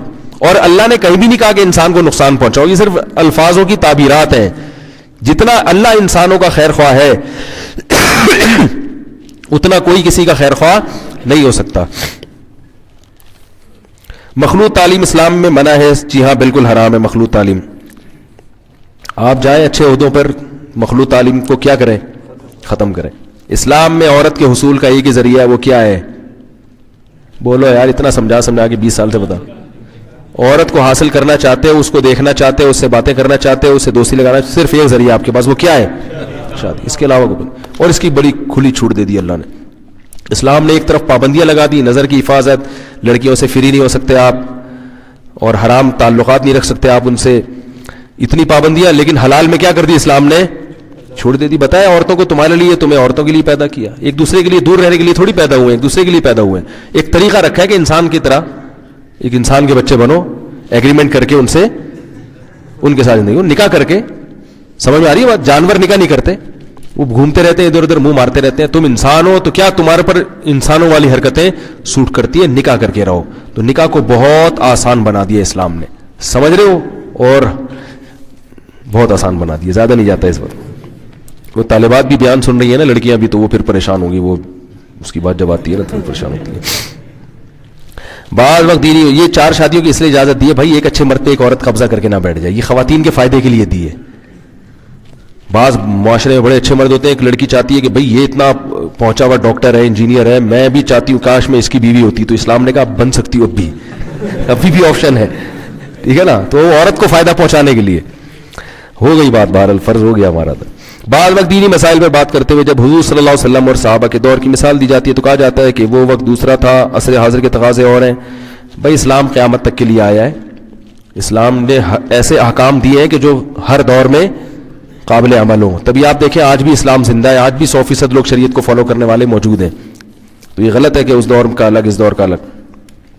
اگر میڈیکل ریپ آپ کو کوئی تحفہ, ریپ لفظ ہے یہ کیا لفظ ہے یار, ریپ, میڈیکل ریپ والے آپ کو کوئی تحفہ یا دعوت دے اور آپ لوگوں کو وہی میڈیسن لکھیں جو آپ کا دل چاہے, اس پر میں نے بتا دیا نا, پوری بات کر دی ہے. جو فیمیل ٹیچر ہمیں کلاس میں پڑھاتی ہے اس پر سلام کرنا جائز ہے, یعنی جو فیمیل کلاس فیلو سلام کرے تو اس کا سلام کا جواب دینا چاہیے, سلام کرنا بھی چاہیے. جب آ گئی وہ لڑکی کو اس لیے حکم ہے نا کہ وہ نامحرم کو, جوان کو سلام نہ کرے, تاکہ خام خواہ کہ آپ چلتے ہوئے جا رہے ہیں, خام خواہ وہاں سے لڑکی نکل کے السلام علیکم کر کے واپس چلی گئی, تو بلا وجہ اس کی کیا ضرورت ہے. لیکن جب وہ گھر سے نکل کے آ گئی, یونیورسٹی میں آپ کے ساتھ کالج میں بیٹھ گئی, تو جب اتنی باتیں ہو رہی ہیں تو سلام میں کیا کتنا ٹائم لگتا ہے بھائی, جو اسلام کا اصل حکم ہے. وہ بالکل ایسے ہی مثال ہے کہ جیسے وہ, میں جب حرم میں تھا تو ایک خاتون کا فون آیا کہ کیا ہم حرم میں جماعت سے نماز پڑھ سکتے ہیں. تو پرانے وقتوں کی بات ہے, اس وقت اتنی زیادہ سمجھ نہیں تھی. میں نے کہا کہ نہیں, آپ کو چاہیے کہ آپ اپنے ہوٹل میں نماز پڑھیں. تو ہمارے استاذ جو میرے شیخ و مرشد بھی ہیں وہ بیٹھے ہوئے تھے, انہوں نے کہا کہ یار کیوں آپ نے, میں نے کہا اس میں فتنہ ہے. انہوں نے کہا وہ اپنے گھر سے بھی نکل گئی, اپنے شہر سے بھی نکل گئی ہے بھائی, جہاز میں بیٹھ کے اپنے ملک کو بھی کراس کر دیا, وہاں سے اڑ کے پورے دوسرے ملک میں حرم میں آئی ہے, اب یہاں نماز پڑھنے میں فتنہ ہے, اب کیا کریں, وہ ہوٹل میں جا کے نماز پڑھے. تو بھائی وہ فتنہ جو گھر سے نکلنے سے ہونا تھا وہ کیا ہو گیا ہے, وہ تو ہو گیا نا. جو شریعت نے اتنی اجازت دے دی کہ وہاں سے نکل کے ادھر آنے کی اجازت دے دی ہے, تو اب اس میں کیا ہے کہ کیا جا رہا ہے یہاں پڑھنے. تو بیچاری کو, اس کو بھی بیت اللہ دیکھنے کا 4-5 لاکھ روپے خرچ کیے ہوئے, ان کو آپ بیت اللہ نہیں دیکھنے دے رہے, ٹھیک ہے نا, حرم میں امام کے پیچھے نماز نہیں پڑھنے دے رہے. تو فی نفسی ہی بات کچھ اور ہوتی ہے. فی نفسی تو اصل حکم یہی ہے کہ عورت گھر میں نماز پڑھے, لیکن بہت سے فقہا کہتے ہیں کہ حرم میں کیا ہے, جو مسافر عورتیں جو دوسرے ملکوں سے آ رہی ہیں ان کے لیے افضل یہی ہے کہ وہ حرم میں جماعت سے نماز مسجد حرام میں پڑھ لیں. تو اب جو لڑکیاں یہاں آ گئی یونیورسٹی میں پڑھنے کے لیے, اب جو فتنہ ہونا تھا وہ تو کیا ہو گیا. اصل میں تو حکومت کی ذمہ داری ہے کہ لڑکیوں کے لیے الگ کالج بنائے, لڑکوں کے لیے الگ بنائے, لیکن حکومت نے نہیں کیا. اب آ گئی ہے تو اب سلام جو ایک شریعت میں عبادت ہے, جو ایک شریعت کا حکم ہے, اس سے روکنا یہ ایک فضول سی بات ہے. بس سلام ہی کریں, السلام علیکم وعلیکم السلام, اس سے زیادہ آگے فری ہونے کی کوشش نہ کریں. آگے بھی چلے جاتے ہیں اور خیریت سے. میں ویسے ہی پوچھ رہا تھا, کیوں پوچھ رہے تھے بھائی ویسے ہی. اسلام میں مرد اور عورت کے حقوق برابر ہیں, تو عورت کی گواہی آدھی کیوں تسلیم کی جاتی ہے. یہ عجیب بات ہے, یہ یاد رکھو, اسلام میں عورت کی گواہی جو آدھی ہے نا, تو اس میں عورت کو نقصان نہیں ہے, عورت کو فائدہ ہے, عورت کی ذمہ داری کم ہو جاتی ہے. اسلام میں عورتوں پہ کم ذمہ داریاں ڈالی گئی ہیں. دیکھو میرے خلاف کوئی کیس کرتا ہے اور اس میرے غلط ہونے پر 2 گواہ موجود ہیں, اگر 2 مرد ہیں, وہ اگر گواہی نہیں دیتے عدالت میں جا کے میرے خلاف, گنہگار ہوں گے قرآن کے مطابق. سمجھ رہے ہیں, کیونکہ 2 گواہوں سے فیصلہ ہو جاتا ہے. لیکن ایک مرد ہے اور ایک عورت ہے, تو عورت پر لازم نہیں ہے کہ وہ میرے خلاف کیا دے, گواہی دے, جب تک اس کے ساتھ دوسری عورت موجود نہ ہو. تو اس سے عورت کی ذمہ داری کیا ہو گئی, کم ہو گئی ہے, کہ جب تک اس کے ساتھ ایک اور خاتون نہیں ہوگی, شریعت اس کو مکلف نہیں بنائے گی کہ وہ جا کے کیا دے, عدالت میں گواہی دے. دوسری وجہ یہ ہے کہ دیکھیں یہ یورپ کا ایک دعویٰ ہے کہ مرد اور عورت ہر چیز میں برابر ہیں. یہ صرف خواتین کو خوش کرنے کے لیے دعویٰ کیا گیا ہے اور لوگوں کو بیوقوف بنانے کے لیے. میڈیکل سائنس یہ کہتی ہے کہ مرد اور عورت برابر نہیں ہے. خواتین میں قوت برداشت مردوں سے کم ہوتی ہے. ایک دفعہ میرے پاس, میں نے یہ بیان میں کہہ دیا خواتین میں کم ہوتی ہے, فون آنا شروع ہو گئے. آج کل تو خواتین میں زیادہ برداشت ہے. اب میں ان کو حوالے دیتا گوگل پہ, آپ نیٹ کی فلاں ویب سائٹ, وہ لمبی بات. میں نے کہا میں کوشش کرتا ہوں, گل ویلے دی تھی پھل موسم تھا. میں نے کہا آپ چھپکلی سے ڈرتی ہیں؟ اس نے کہا ہاں ڈرتی ہوں. میں نے کہا آپ کے میاں بھی ڈرتے ہیں؟ انہوں نے کہا نہیں ڈرتے. تو بھائی چھپکلی دیکھ کے ایک دم سہم جانا, چوہا دیکھ کے بے ہوش ہو جانا, یہ اس کی علامت ہے کہ آپ میں برداشت. یہ تو اس کے لیے میڈیکل سائنس کے, یہ ڈاکٹروں کے حوالوں کی, یہ تو مشاہدے پر مبنی ایک حقیقت ہے. روتی کون ہے زیادہ؟ خواتین زیادہ روتی ہیں, ان میں برداشت کم ہے. مردوں کو رونا کم آتا ہے. ہاں وہ الگ بات ہے کہ بعض خواتین میں مردوں سے زیادہ حوصلہ ہوتا ہے, جیسے حضرت عائشہ رضی اللہ تعالیٰ عنہ میں ذہانت بہت, حضرت عمر سے زیادہ ذہین تھی حضرت عائشہ. حضرت عمر کی کئی کیسز ہیں, انہوں نے ایک حدیث کی تشریح کی, حضرت عائشہ فرمایا غلط تشریح کر رہے ہو. صحیح ہے نا, صحیح تشریح ہے. حضرت عمر نے مانا اس کو. تو ایسا ہوتا ہے کہ بعض خواتین کو اللہ نے صلاحیت بہادری زیادہ دے دی, ذہانت زیادہ دے دی, لیکن اوور آل اللہ نے عورت کو مرد کی نسبت کمزور پیدا کیا ہے. یہ ہے ایک حقیقت ہے. تو اس لیے اللہ تعالیٰ نے ان پر ذمہ داریاں بھی انہی کے حساب سے ڈالی, ان پہ کم ذمہ داریاں ڈالی ہیں. اس لیے اس خواتین کو اس پہ پریشان نہیں ہونا چاہیے. اسلام میں لاجک ریزن کا عمل کتنا دخل ہے؟ اسلام میں بہت زیادہ دخل ہے لاجک کا. میرا ایک پورا بیان ہے کہ اسلام اور عقل, نام شاید یہی ہے اس سے ملتا جلتا, وہ آپ ضرور سنیں. قرآن میں جگہ جگہ آتا ہے ان فی ذالک لآیات لأولی الالباب, اس میں نشانیاں ہیں عقل مندوں کے لیے. تو عقل کسے کہتے ہیں؟ جو لاجک کے مطابق بات کرے نا. اور اس بیان میں میں نے یہ بھی کہا ہے کہ اس زمانے میں جو دین پہ جتنا قریب ہوتا ہے اتنا پاگل ہوتا ہے وہ. اس کی وجہ کیا ہے؟ حج کر کے آئے گا تو بالکل بہکی بہکی باتیں شروع کر دے گا, ٹھیک ہے نا. اس کی وجہ کیا ہے؟ غلط معلومات. تو وہ پورا بیان آپ سنیں, اس میں ان اشکالات کے جواب مل جائیں گے. اگر کوئی استاذ نہ ہو اور آپ خود پڑھانا چاہتے ہو تو سب سے اچھی قرآن کی تفسیر کون سی ہے؟ معارف القرآن پڑھ سکتے ہیں. اور بھی بہت ساری, مفتی تقی عثمانی صاحب کی بھی ایک بہت اچھی تفسیر آئی ہے, آسان تفسیر. اگر ہر بات, آخری سوال ہے یہ, اگر ہر بات تقدیر میں لکھی ہوئی ہے کسی کا مسلمان یا کافر ہونا تقدیر میں, تو پھر سزا کیوں ملتی ہے؟ دیکھو اللہ کے علم کا نام ہے تقدیر. اللہ کو سب کچھ پہلے سے معلوم ہے, اللہ نے اس حساب سے لکھ لیا ہے. رہا یہ کہ بھائی جب لکھ لیا ہے تو اب ہمیں تو جو ہوگا وہ تو ہوگا. تو بات یہ کہ جو ہے وہ تو اسی حساب سے ہوگا, لیکن ہمیں پہلے سے پتا نہیں ہوتا. دیکھو مجھے اگر پہلے سے پتا چل جائے کہ عصر کی نماز میری قسمت میں نہیں ہے بھائی, اور میں پھر نماز چھوڑ دوں, قیامت میں اللہ سوال پوچھے کہ تم نے عصر کی نماز کیوں نہیں پڑھی, تو میں کہوں گا اللہ پہلے سے تقدیر میں لکھا ہوا تھا, تو مجھے پتا تھا میں پڑھ نہیں سکتا تھا, تو میں معذور ہوں گا. کیا خیال ہے؟ لیکن اگر میں عصر کی نماز چھوڑ دوں اور قیامت کے دن اللہ پوچھے کہ نماز کیوں چھوڑی, میں اللہ سے یہ کہوں کہ اللہ میری تقدیر میں لکھا ہوا تھا نا, تو اللہ کہے گا یہ لکھا ہوا تھا, لیکن تمہیں کس نے بتایا تھا کہ لکھا ہوا ہے بھائی؟ نہیں آ رہی بات سمجھ میں؟ تو ہمیں چونکہ علم نہیں ہے, یہ علم نہ ہونا ہماری کیا ہے؟ آزمائش ہے. ایک اور آسان مثال دے کر بیان ختم کرتا ہوں, دعا پھر مختصر کر لیں گے. ایک آدمی زید ہے, زید نے بکر کو قتل کیا. زید نے بکر کو کیا کیا؟ قتل کیا, جان سے مار دیا اس کو. جوان ہٹا کٹا تھا, ابھی اس کے مرنے کا ظاہری دنیا اسباب میں کوئی چانس نہیں تھا, بکر کو مار دیا. زید کے وارثین نے زید کو بکر کے وارثین نے, لواحقین نے زید کو پکڑ لیا اور بندوق تان لی کہ تم نے ہمارے بھائی کو قتل کیا, لہذا ہم بھی تمہیں قتل کریں گے. بکر یہ کہتا ہے, زید یہ کہتا ہے کہ بھائی تم یہ بتاؤ, تم مسلمان ہو, ہر آدمی کی موت پہلے سے لکھی ہوئی ہے کہ نہیں لکھی ہوئی؟ تو تمہارے بھائی نے اتنے ہی بجے مرنا تھا, اسی دن مرنا تھا, اتنے بج کے اتنے منٹ پہ اتنے سیکنڈ پہ مرنا تھا, یہ تو تقدیر میں پہلے سے لکھا ہوا تھا, تو مجھے کیوں قتل کر رہے ہو؟ تو وہ بکر کے جو لواحقین ہیں وہ کیا کہیں گے کہ آپ کو کس نے بتایا تھا کہ یہ لکھا ہوا ہے؟ آپ کو کس نے بتایا تھا کہ ہمارا بھائی اتنے بج کے اتنے منٹ پہ کیا ہو جائے گا؟ مر جائے گا. اگر پھر بھی زید کی سمجھ میں نہ آئے نا یہ دلائل, کیا نہیں لکھا ہوا تو تھا, لکھا ہوا, تو آپ کہیں کہ ٹھیک ہے پھر ہم تمہیں جان سے مار دیتے ہیں. اگر مر گئے تو اس کی علامت ہے کہ آپ کا یہاں پہلے سے موت کیا تھی؟ لکھی ہوئی تھی. نہیں مرے تو اس کی علامت ہے لکھی ہوئی نہیں تھی, ٹھا کر کے مار دیں.